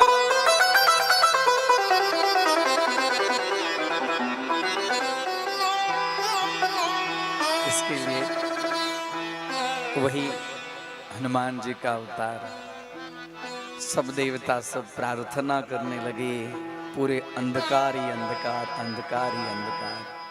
फिर अपने मुख से जैसे एक फल को बाहर निकालते वैसे सूर्य नारायण जिसके तेज के सामने कोई चल न पाए, हाँ? और फिर उसी सूर्य नारायण से उन्होंने समस्त वेद और वेदांग का अध्ययन किया वहां पर बैठे बैठे बैठे बैठे। इस तरह से हनुमान जी के दो अवतार, ये शिव जी के दो अवतार कौन कौन से, एक तो दुर्वासा और दूसरे हनुमान अवतार। शिव महापुराण में दो अवतार को विशेष रूप से वर्णन। आइए अब शिव महापुराण के अंदर में दिव्य कथा 12 ज्योतिर्लिंग की कथा है। 12 ज्योतिर्लिंग की कथा। सौराष्ट्रे सोमनाथं च श्रीशैले मल्लिकार्जुनम, उज्जैन्यां महाकालम, ओंकारं ममलेश्वरम, परल्यां वैद्यनाथं, डाकिन्यां भीमशंकरं, श्वेतगन्धेतुरामेशं नागेशं दारुकावणे, वाराणस्यां विश्वेशं त्र्यंबकं गौतमी तटे, हिमालये तु केदारं दशमेशं च शिवालये। खाली इतना पाठ करो न, एतानी ज्योतिर्लिंगानी, इतने 12 नाम का खाली स्मरण करोगे न सुबह शाम, एतानि ज्योतिर्लिंगानी सायं प्रातः पठेन नरः। उसके पाठ का कितना फल है, अपने बच्चों को याद कराओ। बस छोटी सी, हाँ, 1 मिनट का भी श्लोक नहीं है। सप्त जन्म कृतं पापम स्मरणेन विनश्यति। सौराष्ट्रे सोमनाथं सौराष्ट्र सोमनाथं च श्रीशैले मल्लिकार्जुनं, सौराष्ट्रे सोमनाथं च श्रीशैले मल्लिकार्जुनम्, उज्जैनं तु महाकालं, उज्जैनं तु महाकालं, ओंकारे अमरेश्वरं, परनाथं च डाकिन्यां भीमशंकरं, सेतुबन्धे तु रामेशं, नागेशो दारुकावने, वाराणसी तु गिरिशेषं, त्र्यम्बकं गौतमी तटे, हिमालये केदारं दशमेशं च शिवालये। एतानि ज्योतिर्लिंगानि सायं प्रातः पठे नरः, सप्तजनो मत्तं पापं स्मरणेन विनाशति, स्मरणेन विनाशति, स्मरणेन न विनाशति। 12 ज्योतिर्लिंग की कथा होगी। सुन लिए 12 ज्योतिर्लिंग, हाँ या ना? सुनना है और कथा इनकी सुनना है कि आगे बढ़ो? सुननी चाहिए, क्योंकि शिव महापुराण का ये तत्व है। शिव महापुराण को जानने के लिए लिंग पुराण जानिए। आज ही हमारी चर्चा पंडित जी से हुई ना। शिव महापुराण को जानने के लिए खाली शिव महापुराण पढ़ने से नहीं हो जाएगा। शिव महापुराण को 7 दिन में कथा सुनने से नहीं हो जाएगा। शिव महापुराण में क्या है उसको समझिए पहले। शिव महापुराण में बहुत तत्व है। खाली शिव महापुराण में लोटा में जल डालो, बिल्वपत्र डालो, अक्षत डालो, उसकी कथा नहीं है। हाँ, वो लोटा में जल डालो, अक्षत डालो, बिल्वपत्र डालो, चंदन डालो, धूप दीप, ये आज से आप लोग नहीं कर रहे हो और हमारे बाप दादा पूर्वजों पहले से करते आ रहे हैं। ये कोई नई बात नहीं है। उस दिन करो, उस दिन करो, अच्छा हो जाता है। आपका अच्छा समय है और आप भगवान शिव के भक्ति से विमुख है, वो कोई अच्छा समय नहीं है। अच्छे समय में जल डालने से अधिकम फलम, अच्छे समय में जल डालने से, फूल डालने से, बिल्वपत्र चढ़ाने से महत्व बढ़ जाता है। लेकिन इसका तात्पर्य नहीं है कि उतना ही महत्व है। बाबा के ऊपर में तो रोज डल जा, हाँ, रोज नित्य प्रति उनकी सेवा करो। शिव महापुराण कहती है कि प्रत्येक क्षण भगवान शिव शिव नाम जपो। कहता हूं कि नहीं कहता हूं? प्रत्येक क्षण शिव शिव जपो। प्रत्येक क्षण शिव शिव जपने से एक बार शिव नाम के अंदर में इतना, शिव नाम का इतना महत्व कि एक बार, हाँ, अंतःकरण से, खाली जिह्वा से नहीं, मन, जिह्वा, वाणी, शरीर, इंद्रिय सबके साथ में जब शिव नाम जपोगे तो वो शिव नाम श्रेष्ठ होगा। और शिव नाम ऐसे एक बार यदि जप लिए तो पूरे जन्म में क्या पाप, हाँ? 7 जन्म तक पाप करोगे तो फिर भी वो पाप कम ही होगा। ये शिव नाम की महिमा। नाम के दिन थोड़े से प्रसंग में बढ़ जाता है। हम माँ भी प्रसंग के दिन अच्छे अच्छे कपड़े पहन लेते हैं। पहनते कि नहीं पहनते? कल बसंत पंचमी है ना, कल देखिए तो सबके पास में अलग अलग अलग अलग कपड़े होंगे, हाँ? और कल अपनी कथा का विराम भी है। देखिए भगवान ने तो कैसे सुंदर हमारे आपके जीवन के संयोग बनाए हैं। बसंत पंचमी के दिन में, नवरात्रि के दिन में शिव और शक्ति की कथा सुनने का, ज्ञात या अज्ञात पुण्य होता है ना। पुण्य जब उदय होता है तो हम नहीं भी चाहते हैं तो फिर भी हमारे द्वारा सत्कर्म हो जाता है। यह है गणेश नगर के निवासी, हाँ, जिनके दिन शिव जी की पूजा का बहुत महत्व है कि नहीं है? है ना? जो लोग कांवर जाते हैं, कांवर लेके जाते हैं, पूछिए उनसे। बाबा को, बाबा मनोकामना उनकी ही कथा कह रहा हूं। परल्याम वैद्यनाथम च, वो वैद्यनाथ ज्योतिर्लिंग के रूप में है, शिव महापुराण कहती है। ज्योतिर्लिंग भी है, कामना लिंग भी है कि समस्त कामनाओं को पूर्ति कर दें। और विशेष करके अपने पुत्र को विद्या संपन्न बनाने के लिए कल भगवान शिव जी की विशेष पूजा करो। कल प्रातः काल उठकर भगवान शिव जी को जल चढ़ाओ, बिल्वपत्र अर्पण करो। बिल्वपत्र के साथ में थोड़ा मधु, जिससे वाणी मधुर हो, क्योंकि कल वाणी का दिन है। मतलब गीरवाग वाणी सरस्वती, गीरवाग वाणी सरस्वती, सरस्वती की प्राप्ति के लिए कल थोड़ा भगवान शिव जी को मधु अवश्य चढ़ाओ।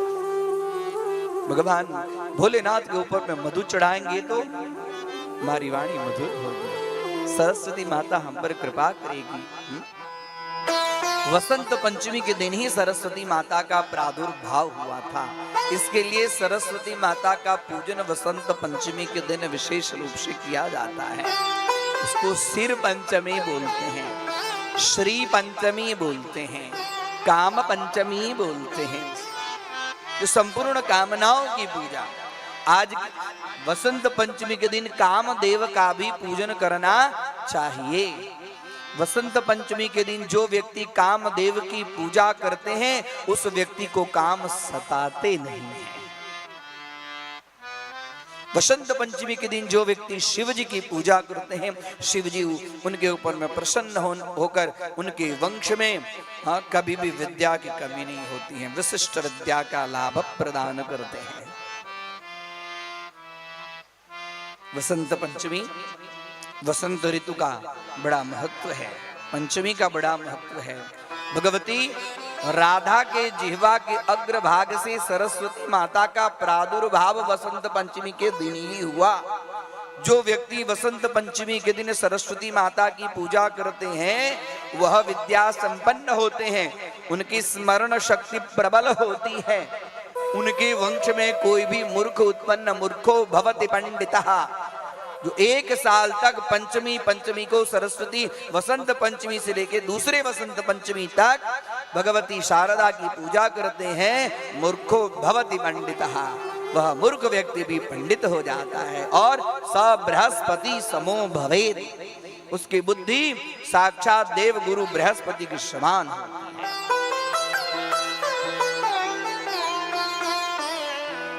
बच्चे विद्या संपन्न बने, इसके लिए खास करके कल जो वसंत पंचमी है, इस वसंत पंचमी का जो अवसर हमारे जीवन में प्राप्त हुआ है, शिव महापुराण की कथा सुनने के फल स्वरूप में कल हम विशेष रूप से शिव जी की पूजा करेंगे। बोलिए शिव शंकर भगवान की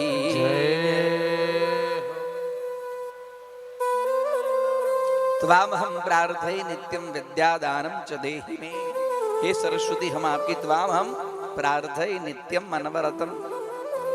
सरस्वती माता की छवि घर में रखो। बच्चे जहाँ पढ़ते हैं वहां सरस्वती माता की छवि रखनी चाहिए। छवि रखो। दुनिया की छवि रखती हो, बिना माने मतलब की चीज घर में सुंदर लगे, हमारा बच्चा कैसे सुंदर हो, इसके लिए वैसी छवि रखो। सरस्वती माता की छवि घर में रखनी चाहिए। बच्चे जहाँ पे पढ़ते हैं ना, रीडिंग रूम बच्चे के लिए हम वहाँ पे सरस्वती माता, उनको देखकर बच्चे के अंदर में स्वतः जो चीज दिखाई पड़ती है वैसा ध्यान अपने आप आ जाता है। सबसे 12 ज्योतिर्लिंग में, वैसे 12 ज्योतिर्लिंग का दर्शन का, स्पर्श का बड़ा महत्व है। खाली नाम पढ़ने मात्र से सप्त जन्मों कृतम पापम है। तो यदि आप दर्शन करते हैं, सुदर्शन करने मात्र से आपके जन्म जन्मांतर के पाप नष्ट हो जाते हैं। आइए हम 12 ज्योतिर्लिंग के विषय में जानें कि कौन से ज्योतिर्लिंग की पूजा करने से, दर्शन करने से किस फल की प्राप्ति होती है। भगवान ने वैभव दिया है ना, वैभव दिया है ना, भगवान ने संपन्नता दी है ना, थोड़ा कुछ धन दिया है ना। गांव से आए थे तो कैसे थे, अभी तो कुछ ठीक ठाक लग रहे हैं ना। हाँ, मुख के ऊपर में चमक दमक बढ़ गई है ना। तो जब भगवान ने जब दिया है तो उस भगवान के चरणों में देकर जीवन को सफल बनाने के लिए जीवन में 12 ज्योतिर्लिंग का दर्शन अवश्य करना चाहिए।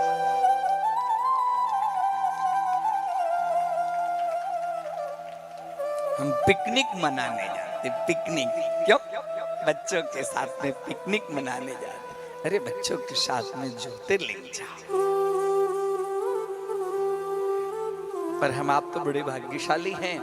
हम आप जिस राज्य में रहते वहां तो 2-2 ज्योतिर्लिंग बहुत सरलता से। हाँ, 1000 रुपए के टिकट के भाड़े में आप चले जाएंगे, 1000 में आ जाएंगे, है कि नहीं है? और 1000 रुपए तो ऐसे ही खर्च हो जाते। कौन कौन से 2 हैं? कौन कौन से 2 मालूम है? हमारी माताओं को पूरी मालूम नहीं होगी। एक तो है सोमनाथ, है ना, सौराष्ट्रे सोमनाथम च, और नागेशम दारुका वन। दारुक नाम का वन है वहां पर नागेश्वर है, नजदीक में ही है। कभी जाना चाहिए दर्शन करने के लिए। आइए, सर्वप्रथम यहाँ पर कितना सुंदर हम लोग का भाग्य है कि प्रथम ज्योतिर्लिंग का वर्णन इसी क्षेत्र से आरंभ है, गुर्जर प्रदेश से ही आरंभ है। यह इनका नाम है सोमनाथ। सोम शब्द का अर्थ होता है चंद्रमा। चंद्रमा के दुख का विनाश करने वाले हैं और इनका पूजन करने से चंद्रमा के दुख, चंद्रमा को दुख है, चंद्रमा के ऊपर में कलंक है लगा हुआ है। चंद्रमा बहुत बड़े कई जगह पर फिसल चुके हैं, ऐसे जगह पर फिसले हैं, इसके लिए तो कलंकित हैं। चतुर्थी के दिन में उनका दर्शन रिक्त हस्त किया जाए तो कलंक दूसरे को भी देते हैं। खुद तो है ही। इसके लिए चौठी चांद के दिन में हाथ में फल, हाँ, फल फूल नैवेद्य लेकर उनका दर्शन करना चाहिए कि ज्ञात अज्ञात में भी यदि हमें दिखाई पड़े तो वो कलंक हमें न लगे। कलंक चंद्रमा के ऊपर में कलंक है और चंद्रमा के ऊपर में अमृत भी है, अमृत भी है। इसके लिए अमृत का एक नाम है सोम। सोमो भूत्वा रसात्मक। गीता जी में चंद्रमा के लिए सोम शब्द का प्रयोग है। सोमो भूत्वा रसात्मक। चंद्रमा के किरणों से अमृत स्त्रवित होता है और सबसे ज्यादा अमृत स्त्रवित होता है शरद पूर्णिमा के रात्रि में। इसको कहते हैं कोजागरी। जो अमृत प्राप्त करो सो मत जगो। तो उन्होंने भगवान शिवजी ने चंद्रमा के दुख का विनाश करने के लिए वह सोमेश्वर नामक शिवावतार सौराष्ट्र नामक पावन प्रदेश में लिंग रूप में उन्होंने लिया। इसके लिए उस क्षेत्र का नाम सोमनाथ पड़ गया। सौराष्ट्रे सोमनाथ, सोमनाथ सौराष्ट्र। और देखिए उनकी पूजा करने से वो लिंग में ऐसा तत्व था, अभी वो नहीं है। वो जो था वो था, वो तो बना दिया। उस लिंग में इतना आकर्षण था, वो लिंग यदि आप रख देते तो लिंग घूमने लगता। उसके अंदर में इतना तेज था, क्योंकि चंद्रमा स्थिर नहीं रहता है। चंद्रमा प्रत्येक क्षण जो इधर उधर, तो जो सोमनाथ का जो प्राचीन जो लिंग था उसके अंदर में तो इतने असंख्य रत्न सब भरे पड़े थे, तब न उसको तोड़ा गया। तोड़ने का पीछे कारण क्या था? ये सब था तब तोड़ा गया, लिंग को नष्ट कर दिया। लेकिन लिंग का जहां जहां भी जो चीज, वो उस लिंग के अंदर में इतना तत्व है कि वो स्थिर नहीं रहता है। वो एकदम आप रख दीजिए अपने आप चलायमान हो जाए। लेकिन जिस रूप में है उनके दर्शन करने मात्र से व्यक्ति को टीबी का रोग दूर हो जाता है, जिसको कहते हैं क्षय रोग। और इतना ही नहीं, कुष्ठ रोग होता है ना, कुष्ठ रोग शरीर में जिससे सफेद सफेद, और कई कुष्ठ रोग होते हैं जिसमें से पस निकलते हैं, उसको कहते हैं गलित कुष्ठ रोग।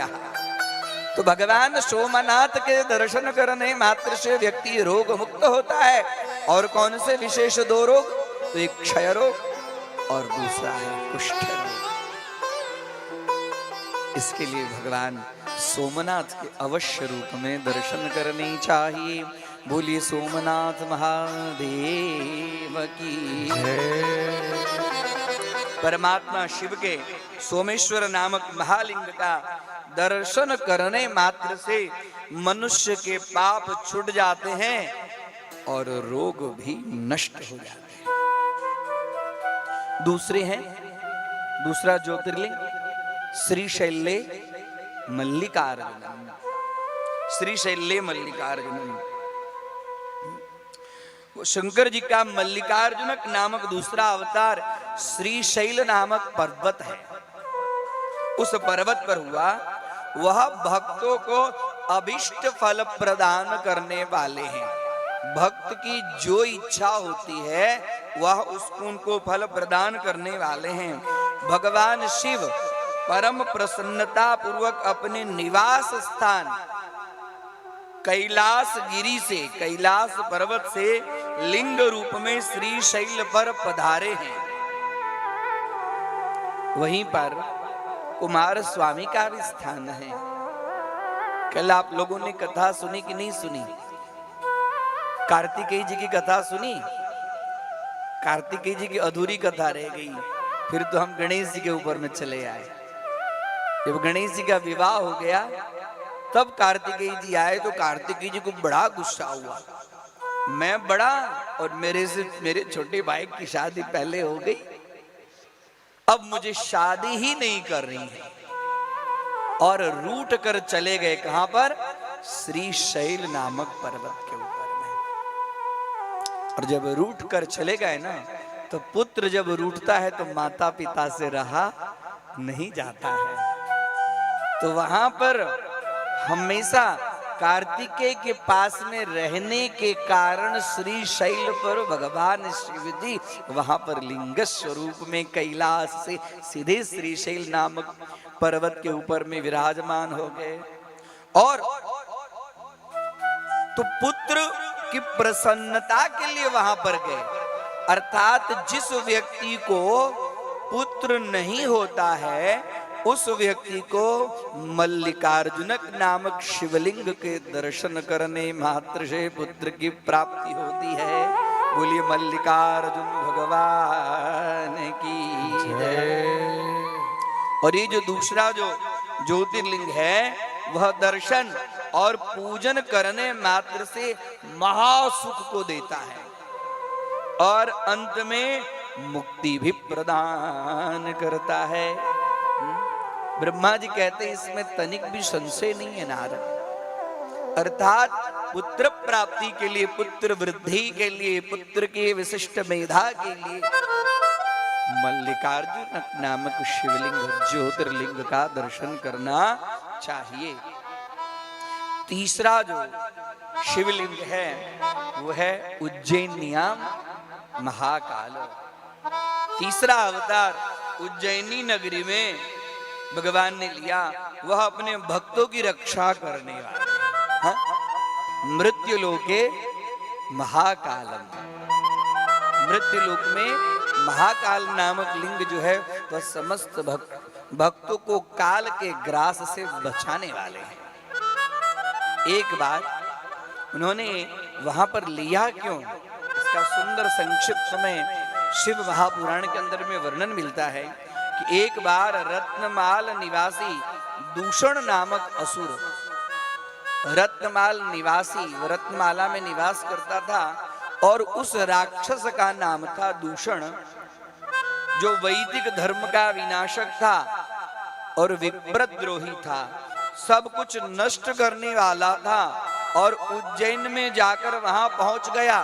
तब वेद नामक ब्राह्मण के पुत्र ने शिवजी का ध्यान किया। फिर तो शंकर ने तुरंत वहां पर प्रकट होकर हुम ऐसा अपने शब्द से उस असुर को भस्म कर दिया। तत्पश्चात भक्तों को सर्वथा पालन करने वाले वहीं पर महाकाल नामक ज्योतिर्लिंग के रूप में निवास हो गए। और दूषण नामक असुर को भस्म के रूप में संहार करने के कारण वहां पे भस्म आरती की विशेष प्रधानता है। बोले महाकाल भगवान की जय। और गलियां जरा सजा दो, हो गलियां जरा सजा दो, महाकाल आ रहे हैं। गलियां जरा सजा दो, महाकाल आ रहे हैं। गलियां जरा सजा दो, गलियां जरा सजा दो, महाकाल आ रहे हैं। गलियां जरा सजा दो, महाकाल। गलियां जरा सजा दो, महाकाल आ रहे हैं।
ताली हाथ उठा करके बोले शंकर भगवान की कहेंगे क्या? बलि के जरा विचारो, बलि के जरा विचारो, महाकाल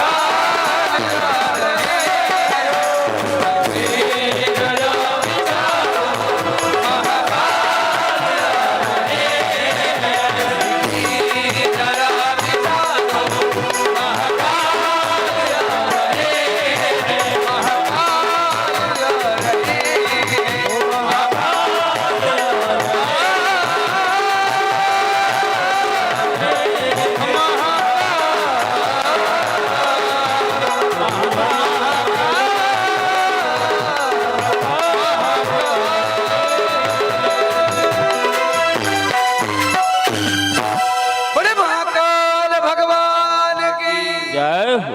जय महाकाल। जय हो। भगवान ने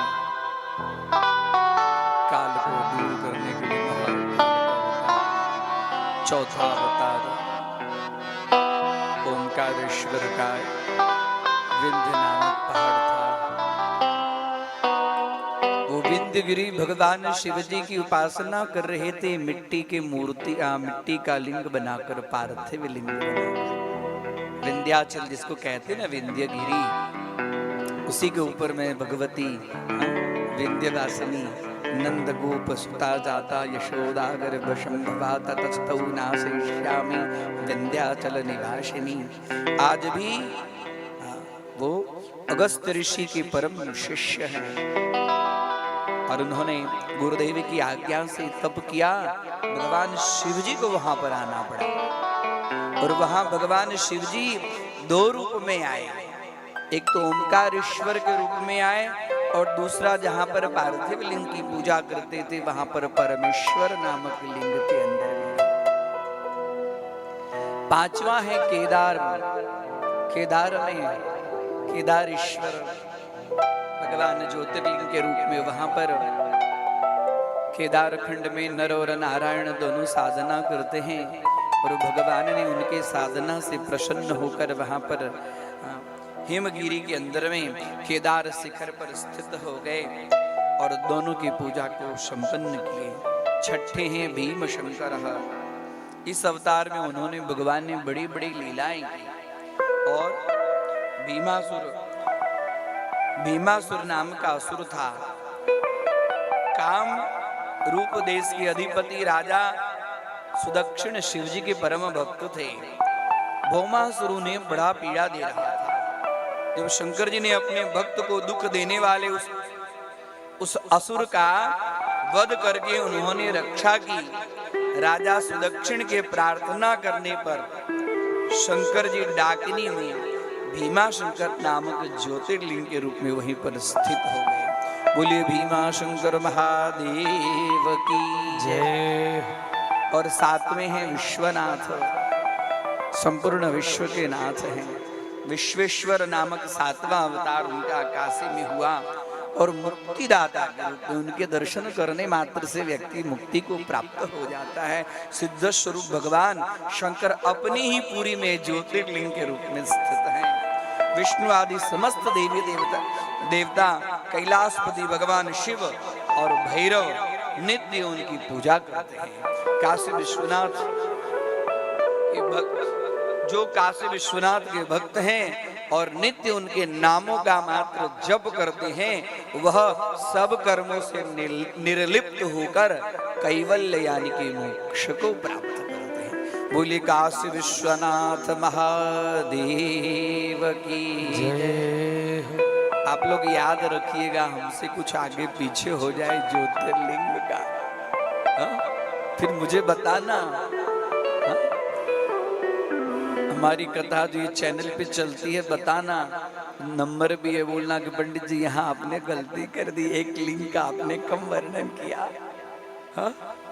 क्योंकि माताओं को ये बात सब बहुत ज्यादा याद रहती है कि पंडित जी इतना कह ली, बाकी रह गए। अब उसके बाद में वर्णन मिलता है भगवान चंद्रशेखर शिवजी जो तीनों रूप में हैं, त्र्यंबकेश्वर के रूप में, ब्रह्मा विष्णु महेश्वर और त्रिनयन अंबा नेत्र, हाँ त्रिनेत्रधारी है, इसके लिए इनका नाम है त्र्यंबकेश्वर। जो गौतम ऋषि की प्रार्थना, गौतम ऋषि के प्रार्थना करने पर गौतमी नदी के तट पर वहां पर स्थित शंकर जी प्रेम पूर्वक वहां पर अचल के रूप में स्थित हो गए और भगवान त्र्यंबकेश्वर के दर्शन करने मात्र से और उनका स्पर्श करने का विधान, स्पर्श करने से सारी मनोकामनाएं सिद्ध हो जाती है। तो त्र्यंबकेश्वर का दर्शन विशेष रूप से करना चाहिए। बोलिए त्र्यंबकेश्वर महादेव की जय। उनका 9वां अवतार वैद्यनाथ के नाम से प्रसिद्ध है। इस अवतार में बहुत सी लीलाएं भगवान शंकर ने की हैं। शंकर भगवान जब रावण के लिए इस लिंग में आविर्भूत हुए थे, उस समय रावण द्वारा अपने लाए जाने के कारण भगवान महेश्वर ने ज्योतिर्लिंग के रूप में चिता भूमि में प्रतिष्ठित हो गए। मैं जहां पे हूं वहीं रहूंगा। और उस समय से त्रिलोकी में वैद्यनाथेश्वर नाम से विख्यात हो गए और भक्ति पूर्वक दर्शन और पूजन करने वाले को भोग मतलब समस्त कामनाएं और मोक्ष प्रदान करते हैं। जो लोग इन वैद्यनाथेश्वर शिव के महात्म्य को सुनते हैं या पढ़ते भी हैं, उन्हें भुक्ति और मुक्ति अवश्य प्राप्त होती है। बोलिए वैद्यनाथ महादेव की जय। 10वां अवतार नागेश्वर का, यह अपने भक्त के रक्षा के लिए प्रादुर्भूत है। यह सदा दुष्टों को दंड देते रहते हैं। इस अवतार में शिवजी ने दारुक नामक राक्षस को, जो धर्मघाती था, मारकर वैश्यों के स्वामी अपने सुप्रिय नामक भक्त की रक्षा की। तत्पश्चात बहुत सी लीलाएं करने पर परात्पर प्रभु शंभु लोकों के उपकार करने के लिए अंबिका सहित ज्योतिर्लिंग के रूप में वहां पर स्थित हो गए। नागेश्वर नामक शिवलिंग का दर्शन अर्चन करने से बड़ा से बड़ा पाप, शिवलिंग में वर्णन आता है कि राशि के राशि महापातक तुरंत नष्ट हो जाते हैं।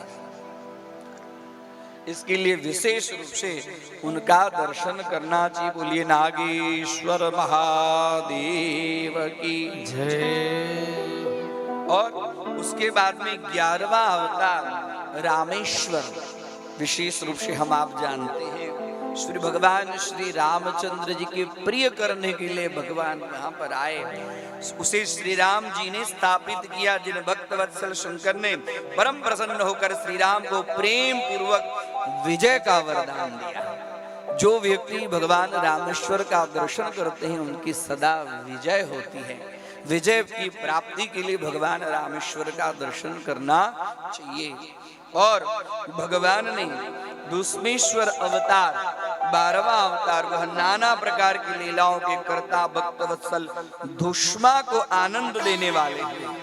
दुष्मा नाम के प्रिय भक्त, उनके दुष्मा को प्रिय करने के लिए भगवान ने दक्षिण दिशा में स्थित दैव शैल के निकट एक सरोवर में प्रकट दुष्मा के पुत्र दुष्मा के पुत्र को सुदेही ने मार डाला था। उसे जीवित करने के लिए दुष्मा ने शिवजी की आराधना की। तब अब उनकी भक्ति से संतुष्ट होकर भक्त वत्सल भगवान शंभु ने उसके पुत्र को बचा लिया।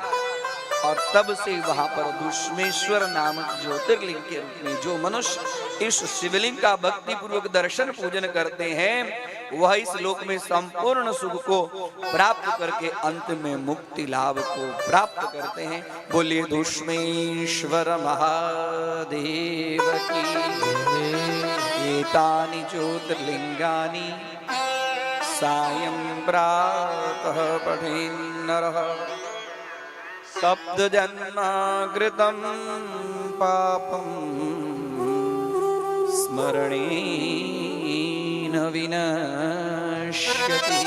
बोले हर हर महादेव।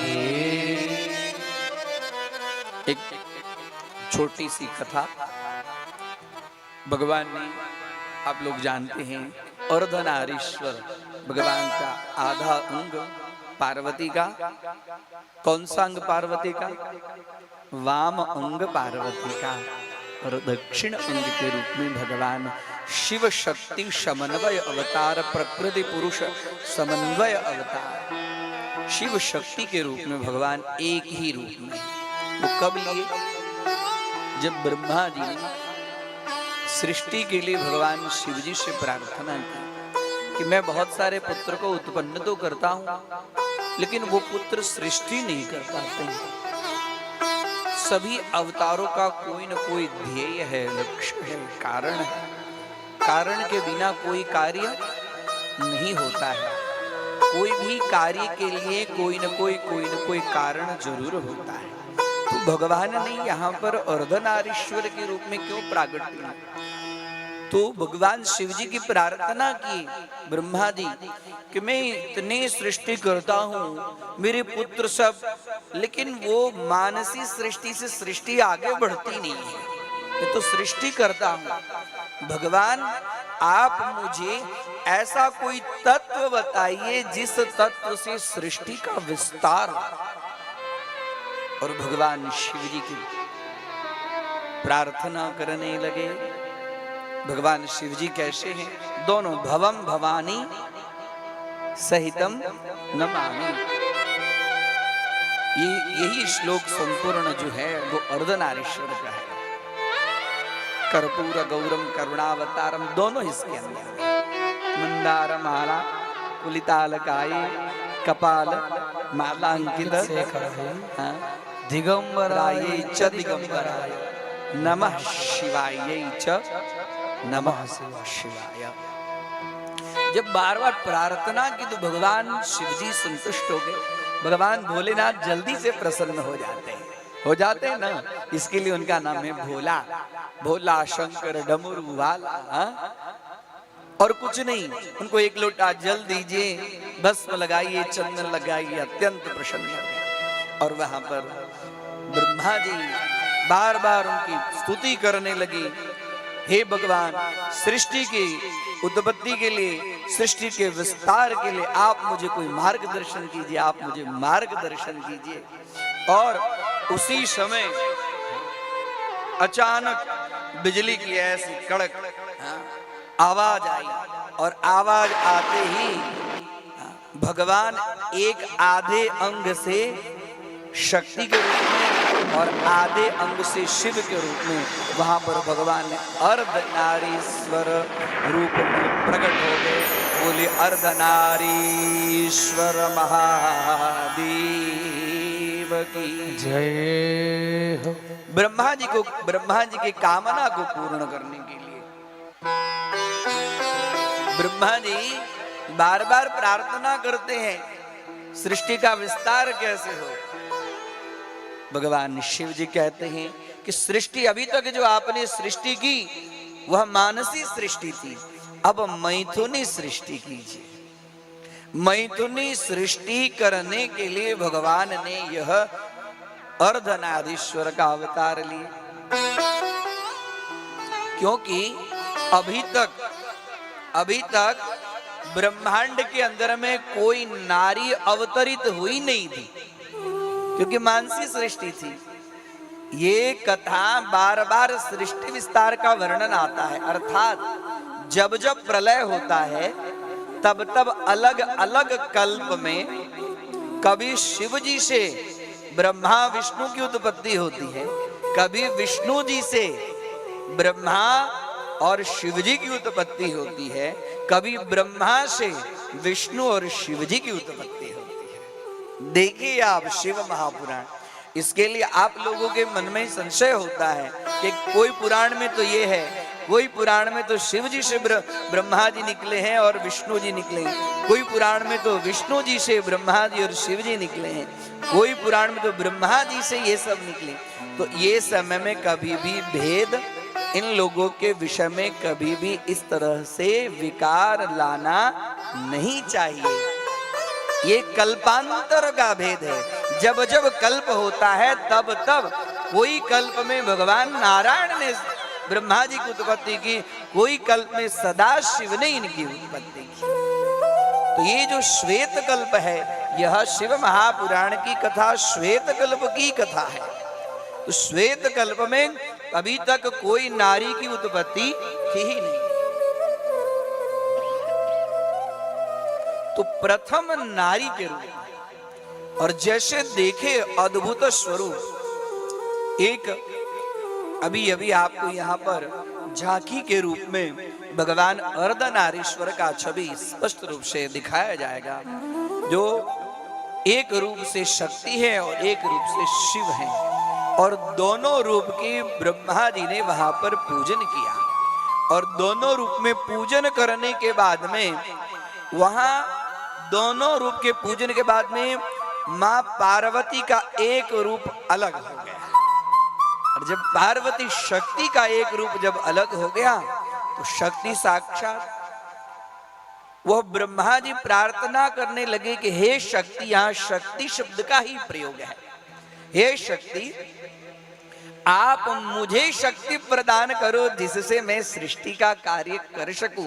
क्योंकि इन्होंने किसके लिए अभी जो शिव जी की पूजा किसके लिए, शिव जी को किसके लिए प्रसन्न की, सृष्टि के विस्तार के लिए। तो मुझे सृष्टि को विस्तार करने के लिए आप मुझे शक्ति प्रदान करो। और इतना ही नहीं, मेरे पुत्र के घर के अंदर में आप कन्या के रूप में अवतरित हो जाओ। तभी से भगवान ने वहां पर आधा अंग मां पार्वती का और आधा अंग शिव जी का प्रकट किया, जो हमें अभी छवि के रूप में यहाँ पर दिखाई, झांकी के रूप में यहाँ पर स्पष्ट रूप से हमें दिखाई पड़ेगा। बोलिए अर्धनारीश्वर भगवान की गौरी शंकर महादेव की जय हो। सभी अपने अपने स्थान पे बैठ जाएं। सभी अपने अपने स्थान में बैठ के ही झांकी का आनंद लें, व्यवस्था को बनाए रखें। और कार्यकर्ता से निवेदन है कि वह सभी को अपने अपने स्थान पे बिठा के रखें।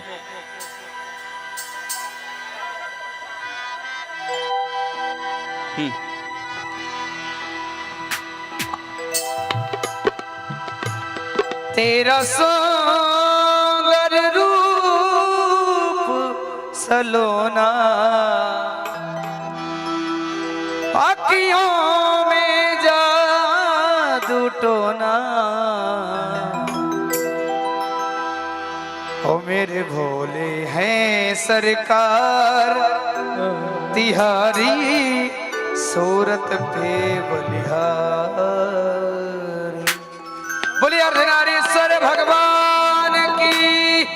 तालियों की सेवा करते क्या कहेंगे, हो तेरा सुंदर रूप सलोना, तेरा सुंदर रूप सलोना, अखियों में जादू टोना, अखियों में जादू टोना, ओ मेरे भोले हैं सरकार, तिहारी सूरत पे बलिहार।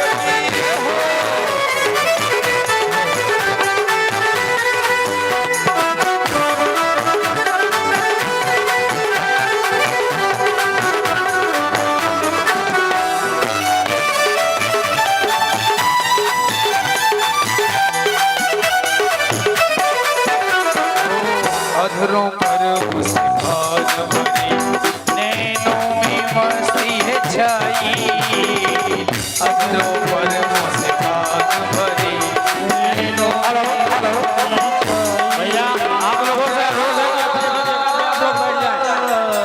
आप लोगों से हाथ जोड़ के निवेदन है कि आप लोग अपनी अपनी जगह पे बैठ जाए।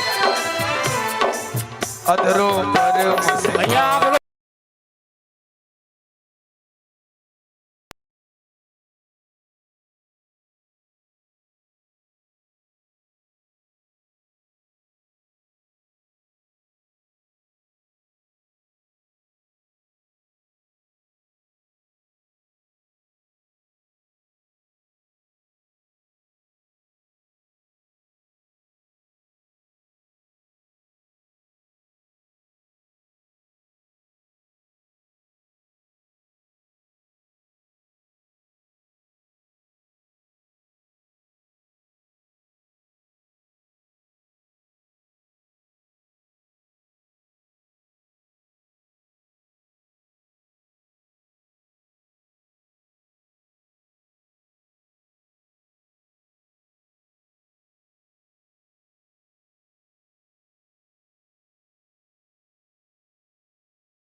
भगवान अर्धनारीश्वर आप हम सभी के बीच आ चुके हैं। तो जो भी भक्त भगवान का पूजन करना चाहता है, आप पंक्तिबद्ध आकर के अपना पत्र पुष्प अर्पण कर सकते हैं। एक एक लोग ही आएंगे लाइन से और पूज्य अर्धनारीश्वर भगवान का पूजन करेंगे। बाकी सब क्या करेंगे? एक बार हाथ उठाएंगे, क्या कहेंगे? हर हर महादेव। और कहेंगे क्या? हो अद्भुत दीप सितार तेरा, हो अद्भुत दीप सितार तेरा, नयोन भोल कलेवर, भोल अद्भुत दीप सितार तेरा, यौवन व्याम कलोवर, पार्वती संगीत विराजो, पार्वती संगीत विराजो, हो कैलाशी के तट पर पार्वती के संग विराजो। है ये अभिलाष मन में, है ये अभिलाष मन में, बस जाए नैनन में, कर दो इतना सा उपकार तिहारी सूरत पे बलिया, सा उपकार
शिव समान दाता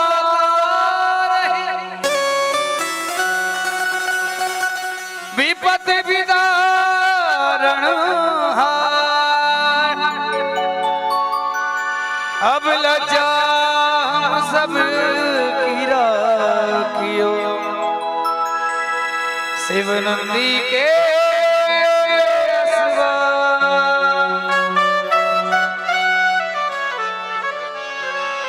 और कहेंगे क्या? ओम नमः शिवाय, ओम नमः शिवाय, ओम नमः शिवाय, ओम नमः शिवाय, ओम नमः शिवाय, ओम नमः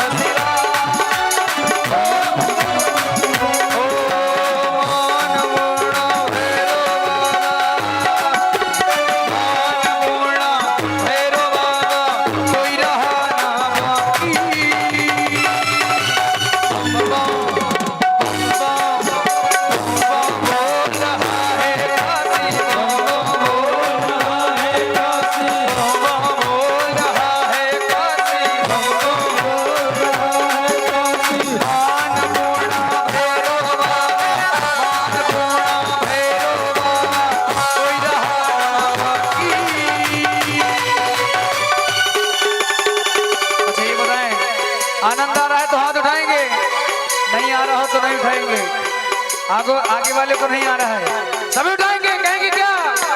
बम बम बम बम बम बम बोल रहा है काशी, बम बम बोल रहा है काशी, बम बम बोल रहा है काशी। अनमोड़ा भैरव बाबा कोई रहा ना बाकी।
माताएं हमारी आगे हैं लेकिन हमारे भाई बंधु पीछे हैं। क्यों भाई, ऐसा क्यों? माताएं देखिए नाच भी नहीं है लेकिन भाई बंधु कोई खड़े तक भी नहीं है। एक बार सभी लोग हाथ उठाएंगे, कहेंगे क्या? अरे बम बम बोल रहा है, बम बम बोल रहा है काशी, बम बम बोल रहा है काशी, बम बम बोल रहा है।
और एक बार सभी लोग हाथ उठाएंगे, कहेंगे क्या? अरे बम बम बम बम बम बम बम बम बम भोले बम बम बम बम बम बम भोले बम भोले बम भोले बम बोल रहा है काशी बम बम बोल रहा है काशी बम बम बोल रहा है काशी बम बम बोल रहा है पूर्णा भैरो बाबा पूर्णा भैरो बाबा कोई रहा की बम बम बम बम बोल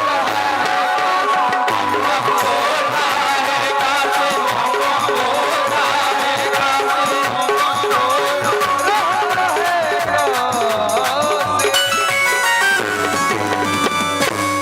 बोले शंकर भगवान की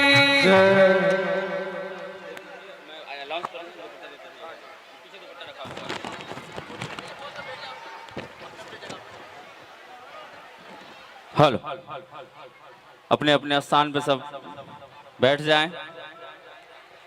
व्यवस्था बना के रखें। हमारे इस कथा में कुछ गणमान्य व्यक्ति पधारे हुए हैं। उनसे आग्रह है कि आप जैसे मैं नाम लूं, पूज्य गुरुदेव बबलू सिंह जी मिश्रा, रविंद्र जी झा, सुनील जी चौधरी, पंकज जी मिश्रा, मैं जिनका जिनका नाम ले रहा हूं कृपया शीघ्रातिशीघ्र आएं। पंकज जी मिश्रा, प्रद्युम्न जी मिश्रा, प्रवेंद्र जी पांडे, ललन कुमार जी यादव और हमारे बीच पधारे हुए पंडित विमल झा जी, आप भी आए, गुरुदेव से आशीर्वाद प्रदान करें। राजकुमार जी विश्वकर्मा, प्रवीण जी पांडे, सूरज जी तिवारी, सदाशिव जी मिश्रा, यहाँ आके पूज्य गुरुदेव से आशीर्वाद प्रदान करें। राजकुमार जी विश्वकर्मा, ओम प्रकाश जी गुप्ता, गौरव जी मास्टर, आके पूज्य गुरुदेव से आशीर्वाद प्रदान करें।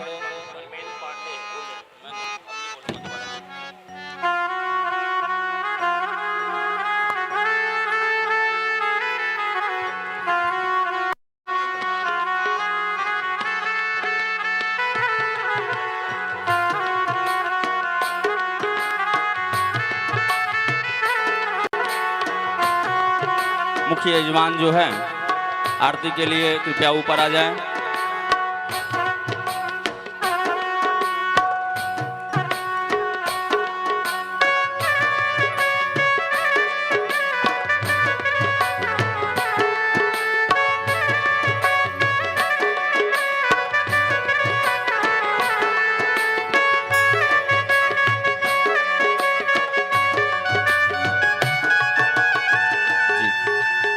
मुख्य यजमान परिवार आए आरती के लिए ऊपर।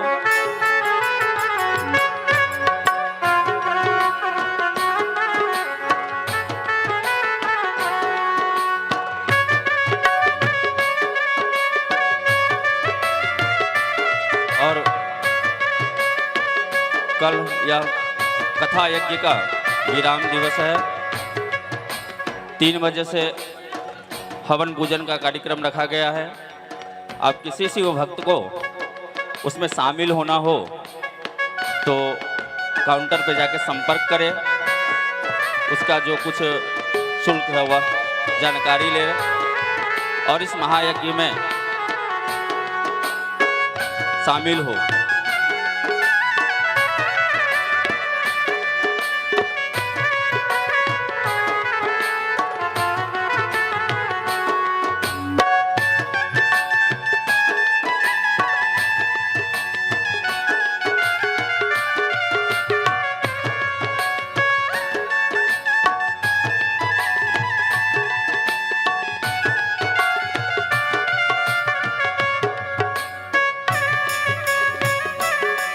और कल कथा का विराम दिवस का जो समय है कथा का, वो 5 बजे से 8 बजे तक है। आप सभी एक बार समय का ध्यान रखेंगे। 5 बजे से 8 बजे तक की कथा है कल की, और 3 बजे से पूजन प्रारंभ होगा। 5 बजे तक पूजन रहेगी। 5 बजे के बाद पूज्य गुरुदेव की कथा। और आप सभी ज़्यादा से ज़्यादा संख्या में आकर इस महायज्ञ में भाग लें।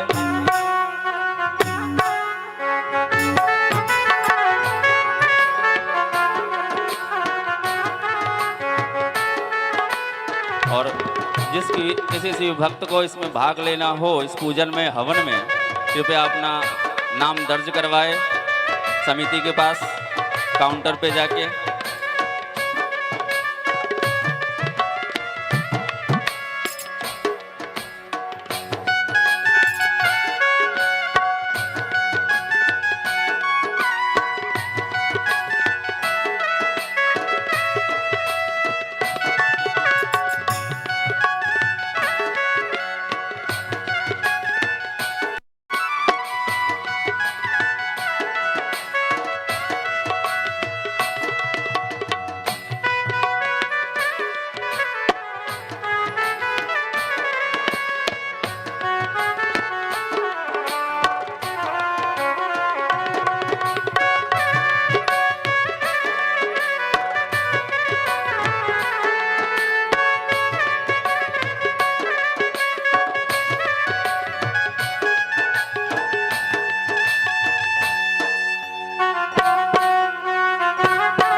हरि ओम महेन्द्रमा मनसो जात चक्षुः सूर्यो जायत श्रोत्रादवायुष्य प्राणस्य मुखादग्निर्जायत शुभं करोतु कल्याणं आरोग्यं धनसम्पदाम् आत्मबुद्धिप्रकाशाय दीपज्योतिर्नमोस्तुते।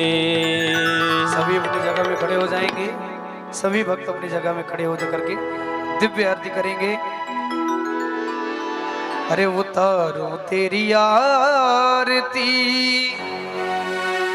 उतारू तेरी आरती, बोले भंडारी उतारो तेरी आरती, उतारो तेरी आरती, उतारो तेरी आरती, भोले भंडारी उतारो तेरी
उतारूं तेरी आरती गौर जी के नाम पे उतारूं तेरी आरती उतारूं तेरी आरती उतारूं तेरी आरती गौर जी के नाम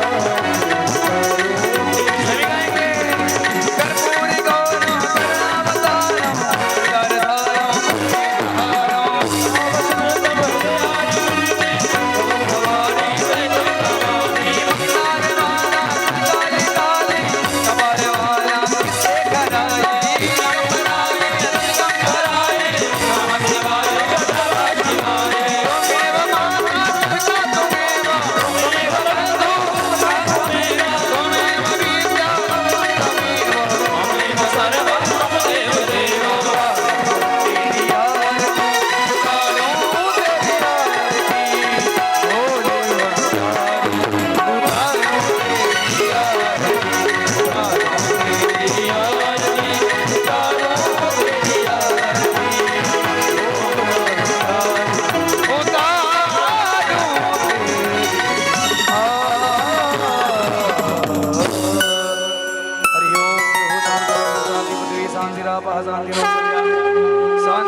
यज्ञेन यज्ञमयजन्त देवास्तानि धर्माणि कृतवान्यासन्नातेहनागं महिमानः शचन्द्र यत्र पूर्वे शाद्याः सन्ति देवा हरिः ओम् एकदन्ताय विद्महे महादेवाय धीमहि तन्नो रुद्रः प्रचोदयात्